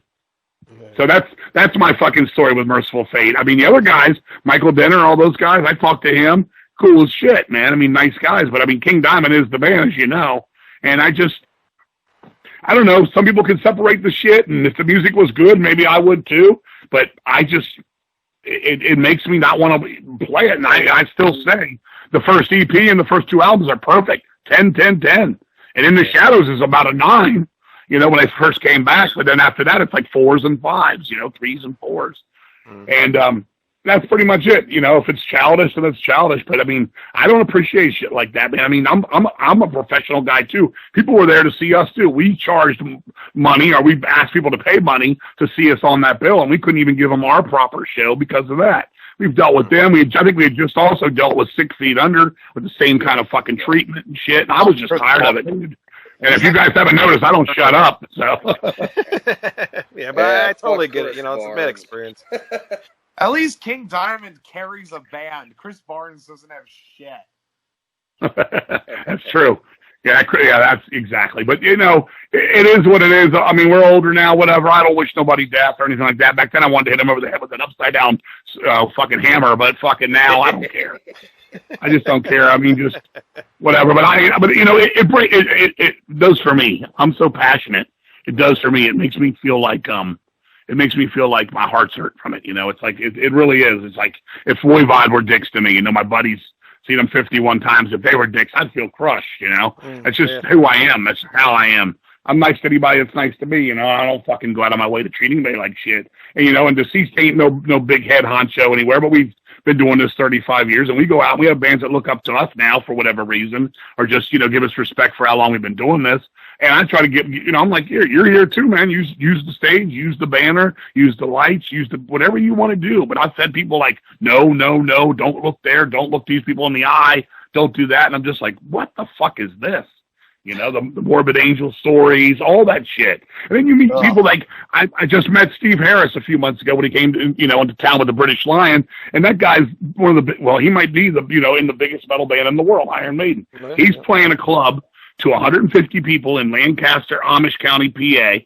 He's over there fucking rocking. He finishes his set. He picks up his own bass cabinet, walks it off the fucking stage. They've been on stage for 100 minutes in a hot ass, and, he ain't got no special treatment. Ain't nobody fucking fanning him on stage or anything. He finishes, and they tell him we got to go to New York, for the last night of the tour. And people are all standing there wanting to meet him. He goes backstage, takes a fucking shower, comes out and tells everybody, I'll meet everybody. I'll stay here as long as it takes, and I'll fucking sign 2 items for every person here tonight. Thank you so much for the support, calling everybody the punters and shit. And I'm like, if he can fucking do it, anybody can fucking do it. Right. Yep.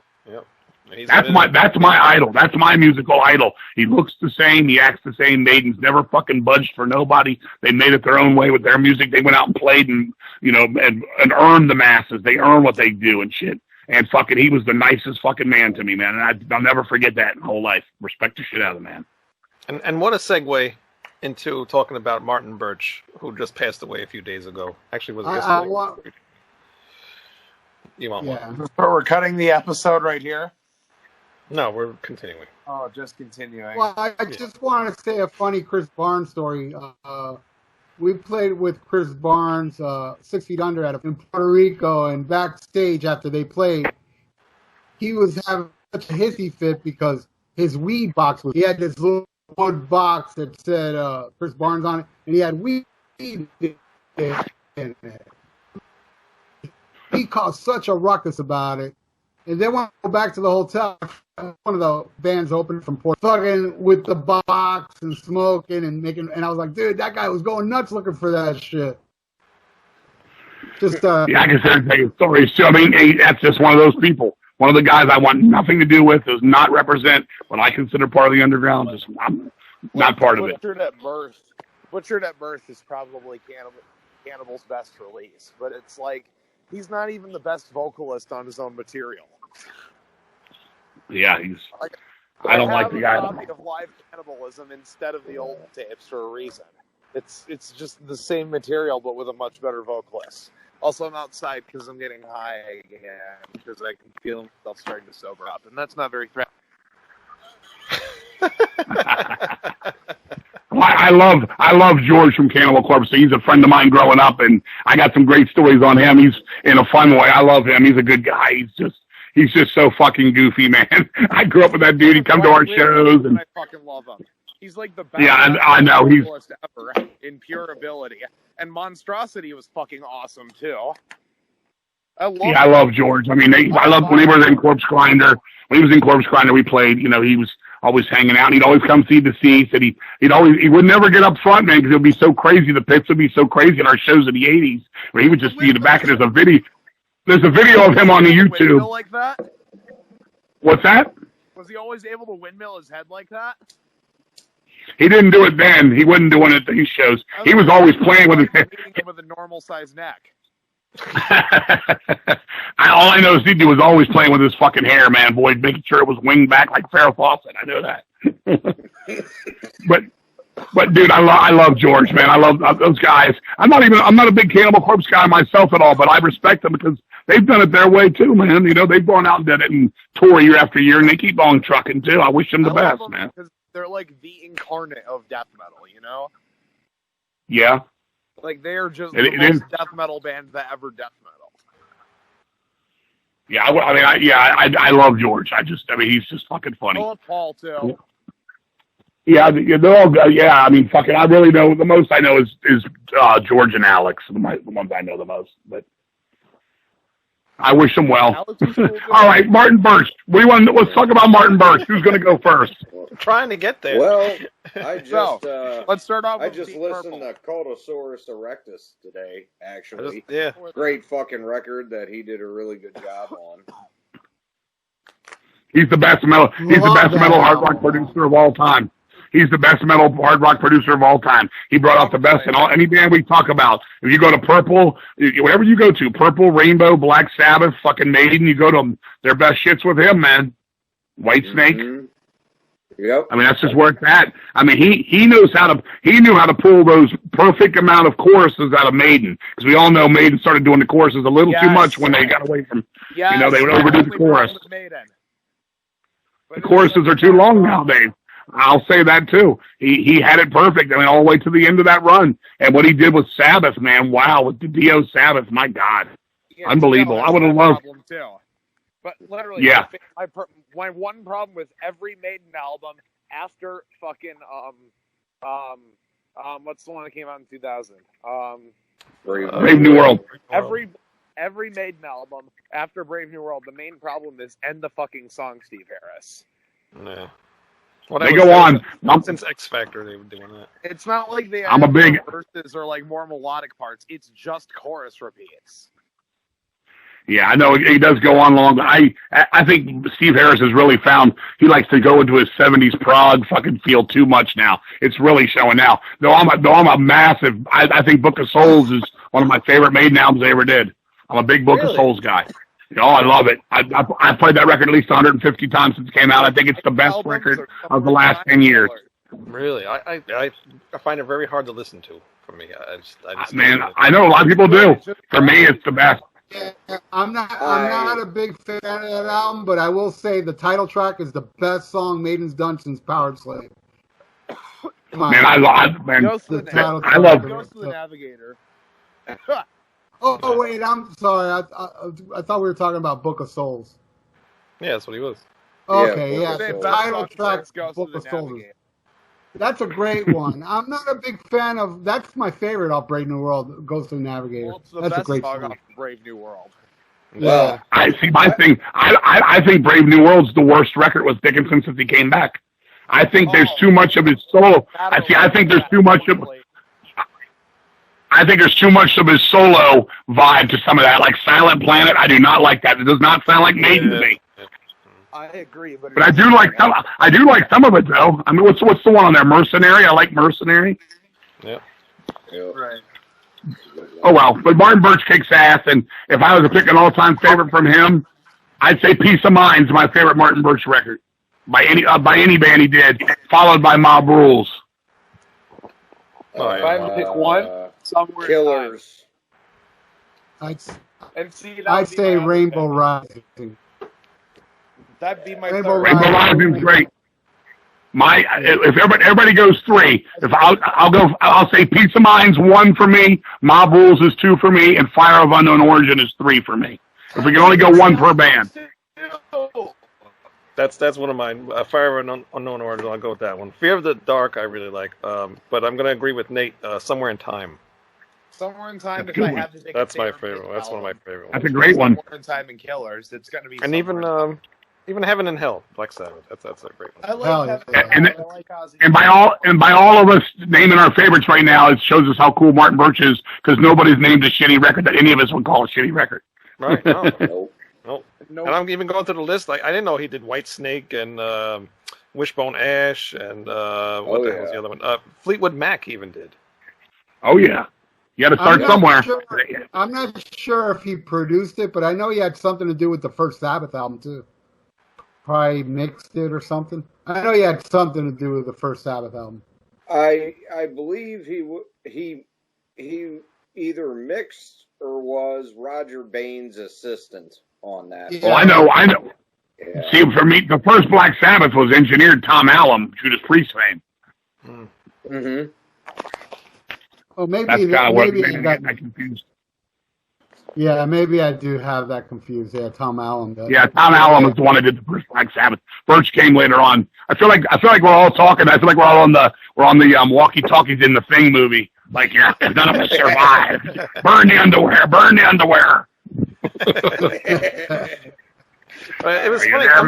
I was trying to remember, like, what other album did he do, like, recently? And then I go look on Wikipedia. The last album that he did was 92 Fear of the Dark. Oh, he retired. That was it. He was done. They tried to talk him out of retirement many times, and many interviews I've done for deceased. If you could have one wish, what would it be? It would have been to let Martin Birch do one of our albums. Yeah, he's the best. He knew how to get the best out of everybody. I mean, look what he did to Boys to Cult, man. I mean, he turned them into. They were like a looser band. They were almost like a hard, heavy version of the Grateful Dead when they came out. You know, that's the truth. Yeah. And then he got those songs out of them, man. He started pulling them together, and you know, they got from like "Don't Fear the Reaper" on up to "Burning for You." He got that shit beautiful, man. And that Fire of Unknown Origin, the masterpiece. Shit like Joan Crawford or Vengeance the Pack, man. Shit. What are you saying, Nate? He actually only produced 2, though, Cultosaurus Erectus and Fire of Unknown Origin. Right. But I'm saying, like, I'm saying is that those songs that they started to make, he pulled more of those out of them. He basically as he got involved with the band, he was the one that said, look, you can write Don't Fear the Reaper, let's go with that shit, and he started giving them more songs, you know? Yeah. Because they were just so loose, jamming. I mean, and he pulled it together nicely. You know what's funny about that is, Don't Fear the Reaper, Buck Dharma wrote that one, and Burnin' For You and a few of the other songs on Fire of the Unknown Origin, Martin asked him what he was working on, and he played him some of his solo album, and he's like, no, these 3 songs here, and especially Burnin' For You, those are BOC songs, and that's going to be a hit. That's true. I remember You're right. Totally changed around how they were going to write and record that album and just made it perfect. Well, what a masterpiece. I love it. Yeah, that is my favorite Boys to Call, Fire and Unknown Origin. That's my favorite. Oh, me too. It's weird, man. Some of it's new wave-ish, some of it's pop, some of it's metal, some of it's rock. I mean, it's just Blue Oyster Cult all the way. It's Sci-Fi 101. Joan Crawford, come on, that's one of the freakiest fucking dudes we'll ever hear. Yeah, my friend played me that in his car one day, and I'm like, that song's really good. Really yeah, cool. It was, and the video, how about the video for that song? Yeah, that is so weird. But all their videos are freaking weird. I know, the Burning for You, it's like the whole car on fire with the people in it. That's great. Yeah. And that shooting shark video is completely, like, I don't even know what the hell that video is. Bad acid, man. Bad acid. Or good acid. Depending on who you're talking to. Yeah, right? Yeah. I saw the Fire Unknown Origins tour, and MTV was there. They filmed the whole thing. It ended up on the Blue Jean Network. You guys remember the Blue Jean Network? Oh, yeah. I got that video. Yeah, I was at that show with Foghat. And MTV filmed dude, I have the tape of it off TV. It was on CBS. I Blue Jean Networked it all up. I got them. I got Heart. I got Foghat. I got Journey from that motherfucker. I know all those shows. I thanks to Tony Dio, he hooked me up because I remember seeing it on MTV and Blue Jean Network back in the day. But yeah, it's cool to actually have a show, pro shots from your favorite album from the band on a DVD. It's fucking awesome. That's true.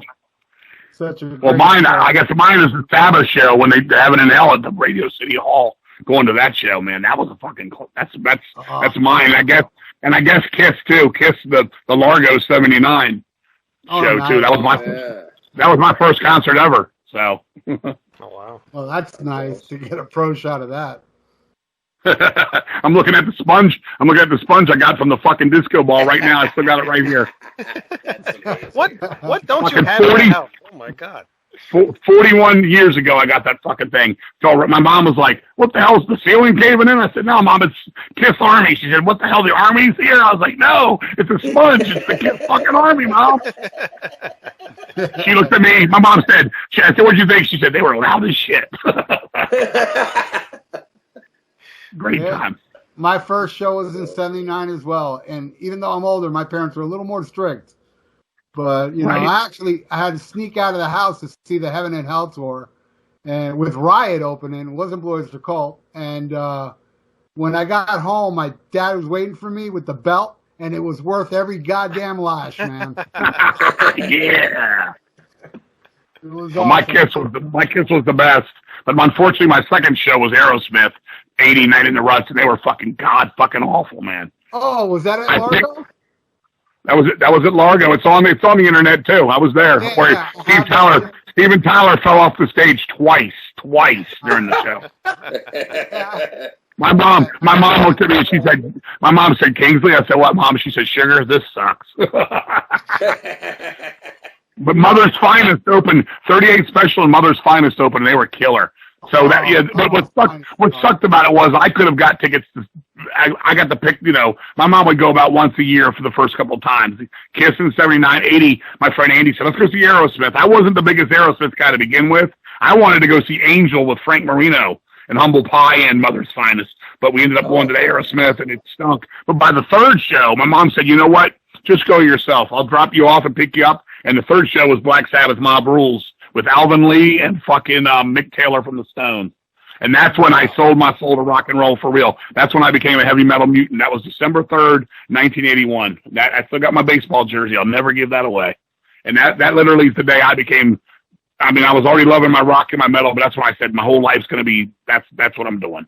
That night when Dio said, "Go to hell, I'm going to burn in hell with all of you." And that cross came up in the fire, and then Turn Up the Night was actually played live at one of the only shows they played it on that tour, and I was just blown the fuck away. So that was my first three shows: Kiss, Aerosmith, and Sabbath. I'd say Kiss was a 9, Aerosmith was a 2, and Sabbath was a 10.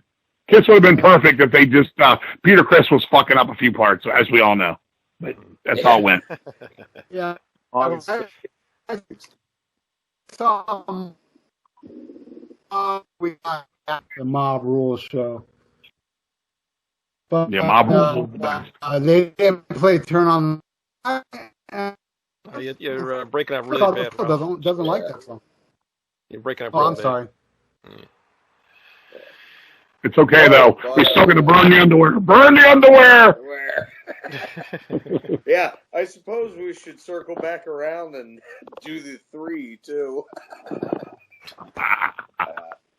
Then it got out of hand. Yeah, I'd have to go Killers, Heaven and Hell, and Fire of Unknown Origin. There you go. Those beautiful albums. Killers is a great sounding record, man. He brought out the drums really good. Clive Burr does a lot of intricate shit that people don't really realize he's doing, and he got it all on tape, man. It's a shame he didn't get to do the first Maiden. You know, it's a shame that didn't happen. Yeah, fucking Genghis Khan is one of my favorite Maiden songs, though. He sounds fucking amazing on that track. Clive does. I love the title track. Can you still hear it? I love that open. He was supposed to do the first album, but I guess the band picked another producer or something. I forget what the reason was. I think they were going to try, if I remember the story right, I'm probably not really on this one. I think he was doing Blue Oyster Cult right then instead. Oh, was he?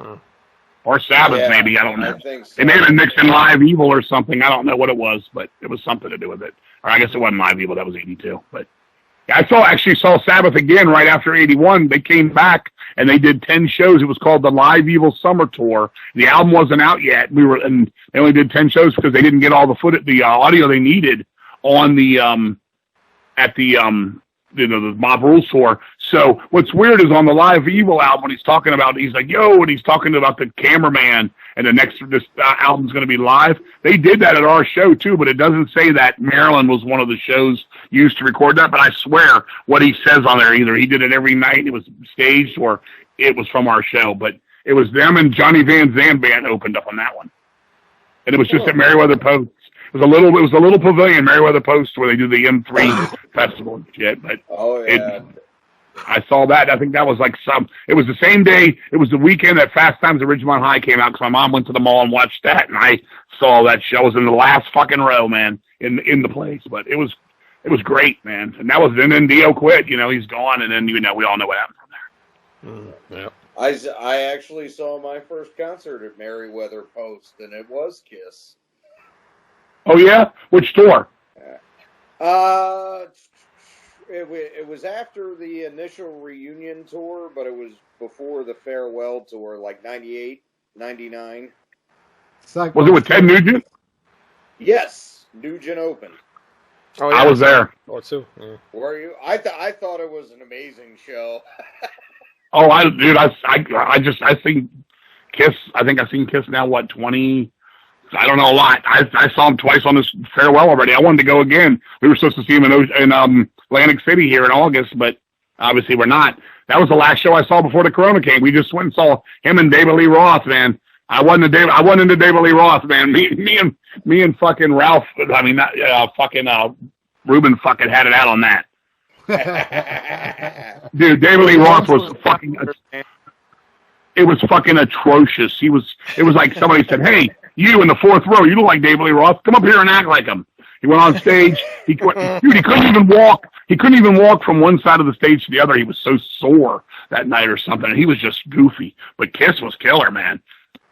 We saw him in a little place in Allentown, PA. I think it held maybe 4,000 people. I've seen them twice on this tour. I think they're great. I mean, I don't know what's up with this lip syncing thing and shit and all that. I mean, I know some of it's being lip synced for sure. Oh yeah. Yeah. Oh yeah. Yeah, but I love them. Yeah, they were great then. That was an awesome show, you know. And you can't really pick a better first concert than Kiss. The whole fucking spectacle. I saw you too. I thought they were fucking great. That was my favorite. Right. You're kicked off the show. Right. Fail. You're breaking up. Yeah. You've just been replaced by King Fowley. Hey, I need something to do on fucking on Wednesday night. Wednesday nights. Wednesday with King. Actually, people keep coming to me for that shit. People keep asking me to DJ shows and shit. I know, I hear it all the time. Like, dude, you got to have your own podcast. You got to be a DJ. You got to have this. You got to do that, man. You're funny. You're this and that. I'm like, all right, but when? Yeah. I don't even have I'm on a fucking this phone here. This little bullshit phone, man. One day I'll do it. I did guest DJ on Sirius one time, and that went pretty good. Oh, really? Ooh, that's cool. I'm actually going to do a guest DJ for some website at the beginning of next month. It's all taped, though, in advance. I got to still do all that. 20 songs, like how you got into metal and shit or something. It's like 2 hours, and I'll be blasting out some shit. Maybe some Black Lace. I don't know. We'll see.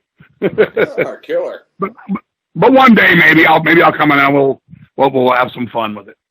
Yeah, awesome. All right. Anybody else got any other questions, stories, anything? Am I still breaking up? No, you good. All right, my 3 would be Rising, Killers, and Mob Rules will be my favorite Martin Birch albums. You got a special sound on Mob Rules. That hi-hat he brought out of Vinny Appice on that's great. Yeah. I'm not a Vinny Appice guy. I'm not a Vinny Appice guy at all, but boy, the sun was shining on his ass on that one, boy. He kicked ass on that record. The drums are huge, man. Almost amazing sound on that album. Sign of the Southern Cross, there ain't nothing cooler than that. Oh, yeah. Thank you for agreeing with that. Somebody disagreed with me on that song. Yeah. Love that song. Yeah, that's for fucking me, awesome. I mean, I love Mob Rules. It's a good record, but Heaven and Hell is just where it's at. I mean, Die Young. Well, Heaven and Hell. Gather the Wind. Yeah, my favorite song they do with Dio is, for me, my favorite Dio era song is Wishing Well. I like Wishing Well, man. Oh, yeah. Heaven and Hell is, Wishing I like Well Heaven and almost Hell. a Rainbow song at points. But, I like Heaven and Hell more than Mob Rules. I like the sound of Mob Rules more. I like Mob Rules more than Heaven and Hell, but I love them both. They're both 10s. It's like, it's like we're picking Jacqueline Smith or Cheryl Ladd here on Charlie's Angels, man. We're okay here. I think for me, Mob Rules, because I went and saw the concert then, and that's like really when I got into heavy. Sabbath was then. It was a little bit after Heaven and Hell as a kid. Turn Up the Night, right into Voodoo, right into fucking Sign of the Southern Cross. Come on, man. Right into E5150, into Mob Rules. And then you flip the record and you get fucking Country Girl slipping away, falling off the edge of the world, and then that fucking over and over outro lead. There's nothing cooler than that. Because then you got to go to Heaven and Hell. And what makes it easy for me to say Mob Rules is I still think Walk Away is a pretty weak song. That's something cooler than that. Master of Reality. That's what's cooler than that. You asked what's cooler than that. Master of Reality. If we go to Ozzy, I'm going Never Say Die. Never Say Die is my Ozzy album. Yeah, I love that fucking record. We talked about that, King. Love Never Say Die. I think Air Dance and Junior's Eyes are masterpieces. Oh, man. All of Johnny Blade. Man, fuck yeah. Fucking Over to You. Over to You. Yeah, nothing's cooler than there's nothing more haunting than Junior's Eyes melody. There's nothing more haunting. Yeah. It's like the Phantasm soundtrack. Really, the only song on that record I find kind of weak is the title track, and that's just because it's so upbeat, and Ozzy just sounds like a fucking zombie on that song. Yeah, they're like Breakout. That's my only problem with the album is Breakout. I'm fine with that. I just think it's bizarre going into the last tune, and I love how Bill Ward brings it home. It's so weird. Gotta believe it. Gotta believe it. You're freaking out. And as you guys ever noticed, while we're talking about it, listen to that one part on Swinging the Chain. Do you notice that they actually edit the song, and you could tell they played the other part somewhere else and pieced it together? When it goes to that, listen to it. Next time you listen to it, when it changes that last riff on the album, you can tell that it's a poor cut too. It's a poor fucking edit onto that, but you can tell they did not play that live together. It's definitely another take, and they just said, "Hey, add this to the ending here on this downbeat." It's not as bad an edit as fucking TIE Fighter. It's not as bad as edited as the beginning of Torpedo Girl on Unmasked, though. When they do that man battle station torpedoes. Dude, that fucking, if you listen to it, that fucking, we'll just call it the sample, that fucking recording, they do not get the M from man. They fucking cut it. It goes, and battle station torpedoes. I don't like the song to begin with. That makes me laugh so hard because it's like you couldn't even get the pronunciation of the M, man. It's just and metal station torpedoes. It comes in like, oops, we missed it. Oh, well, leave it. But anyway, yeah, that song took in the chain. I hate that song. I hate all the Ace Frehley songs on Unmasked. I do too, man. I think the worst one is that Two Sides of the Coin. That one's ridiculously bad. Oh, you don't like that song? I like that song. I like Talk to Me. It's I like Talk to Me too. Best, but that one's okay. But yeah, Two Sides of the Coin is garbage. That's so bad. All I need is the Paul. I just need the Paul songs, man. Easy as it sings, Tomorrow, What Makes the World Go Around. Those three especially. Is That You is not their tune, but it's good. I don't mind Shandy and Naked City, man. And She's So European. Yeah. I'd have been perfect. I do not like You're All That I Want, the last tune, and I do not like the 8 songs, or it would have been one of the greatest albums ever made. I love that. That might be my favorite. That might be my favorite Kiss record if it was an EP. I love Dynasty too, though, man. Dynasty's underrated, man. Dirty Living. Yeah. I don't think there's a bad song on Dynasty. I think every song. Yes, there is, and it's Charisma. I love it. I like Charisma. I don't like 2000 Man. I don't like 2000 Man. I love it. I love it. My name is a number. I hate the Stones version, but I love the Kiss cover. I love Sure Knows Something. Yeah, Magic Touch and Sure Knows Something. That's my favorite too. Yeah, Magic Touch. And I really like Dirty Living, man. Makes me want to get on the floor and shake my ass, man. But it's good. Dirty Living's my favorite off it, actually. I love that. I love his voice, man. Dirty Living, Dirty Living. Woo! You ever hear like the 10-minute dance version? They do the 10-minute dance version on the other side of I Was Made for Loving You 12-inch. God, it's so long. Just keeps going. I can't wait any longer. 30-minute cocaine mix. Fuck yeah, I'm totally into it. Very cool. All right, well, if nobody's got anything else. Nate, you got anything else? You look like you got something. No? Good. No. All right, great. Do I ever have anything else to say? Yeah, you can just mute your mic over there. Nobody cares. Well, I thank you very much for coming on the show, King. It was a lot of fun. Oh, it's been a blast, dude. It's always fun with you guys. Heavy Metal Attack, and you get the Florida connection too. Shit, you guys are rocking like Dockin' tonight, but not Dockin' 2020 Dockin'. That's for damn sure. Hell no. Please no, thank God. Great talking to you, King. I'll tell Ruben. Hey, all you guys, man. Fuck yeah, it was great. It's fun, man. I feel like I almost got out of the house tonight, man. Fucking A, man. Thanks. Yeah, everybody take care of yourself, man. We'll definitely do it again whenever you want, man. I'm always here. You know that. Right on. I'd like to get you on my podcast one day. We'll talk about that. You got it, man. You guys enjoy yourself. I'll let you be. All right. Again, thank you very much. All right, have a good Cheers. night. You too, guys. Bye-bye. Bye. All right, and if anybody wants to go buy the new album that he has out, go find him on Facebook, King Fowley. Rotten to the Core 2. Yep. Add him on Facebook, because there's times he sells really cool shirts that I have a bunch of. Yep. He's got pictures of like his whole house. It's like a museum, and now he's auctioning all this stuff off. Yeah, I know. I seen it.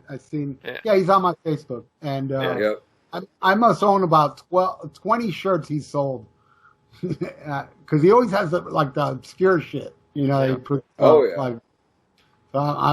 I gotta get that. You know. Yep. So add them so you can get the new album. Mine's coming; it's on the way, so that'll be fun when I get it. But otherwise, check out ratsaladreview.com and buy our T-shirts, please. We got another one on the works, and please check out Ralph's Almost Human. Is it just Almost Human, right? Almost Human on YouTube and Viera Vault, the podcast, which is also on Rat Salad Network. That is true. It is here as well, and as well as check out Nate's band. I'm going to remember this now, Nate. Major Malfunction. There you go. At Major M Bandit on Twitter. Major M Bandit on Twitter. Please add them. They are in the works of making their album. So, I'm still amazed that's so hard for you to remember. You know what it is? I just don't care. So What's your major malfunction, numbnuts? Yeah, exactly. Yeah, I love that movie. So. There's just so much information his brain can only hold. It's still new to me. Once he shows me like music where he's singing and actually things are happening, then I'll remember it more. Singing is an overstatement. Yeah, it's true. But that's it. If you've got any comments, please leave the comments into the comment section on YouTube, and we will answer them. And we will see you guys next time. Until then. Later. Toodaloo. Wear a mask so we can get back to Macau. Yes, Toodaloo? Bye. I don't know. I don't have any sayings yet. It's good enough.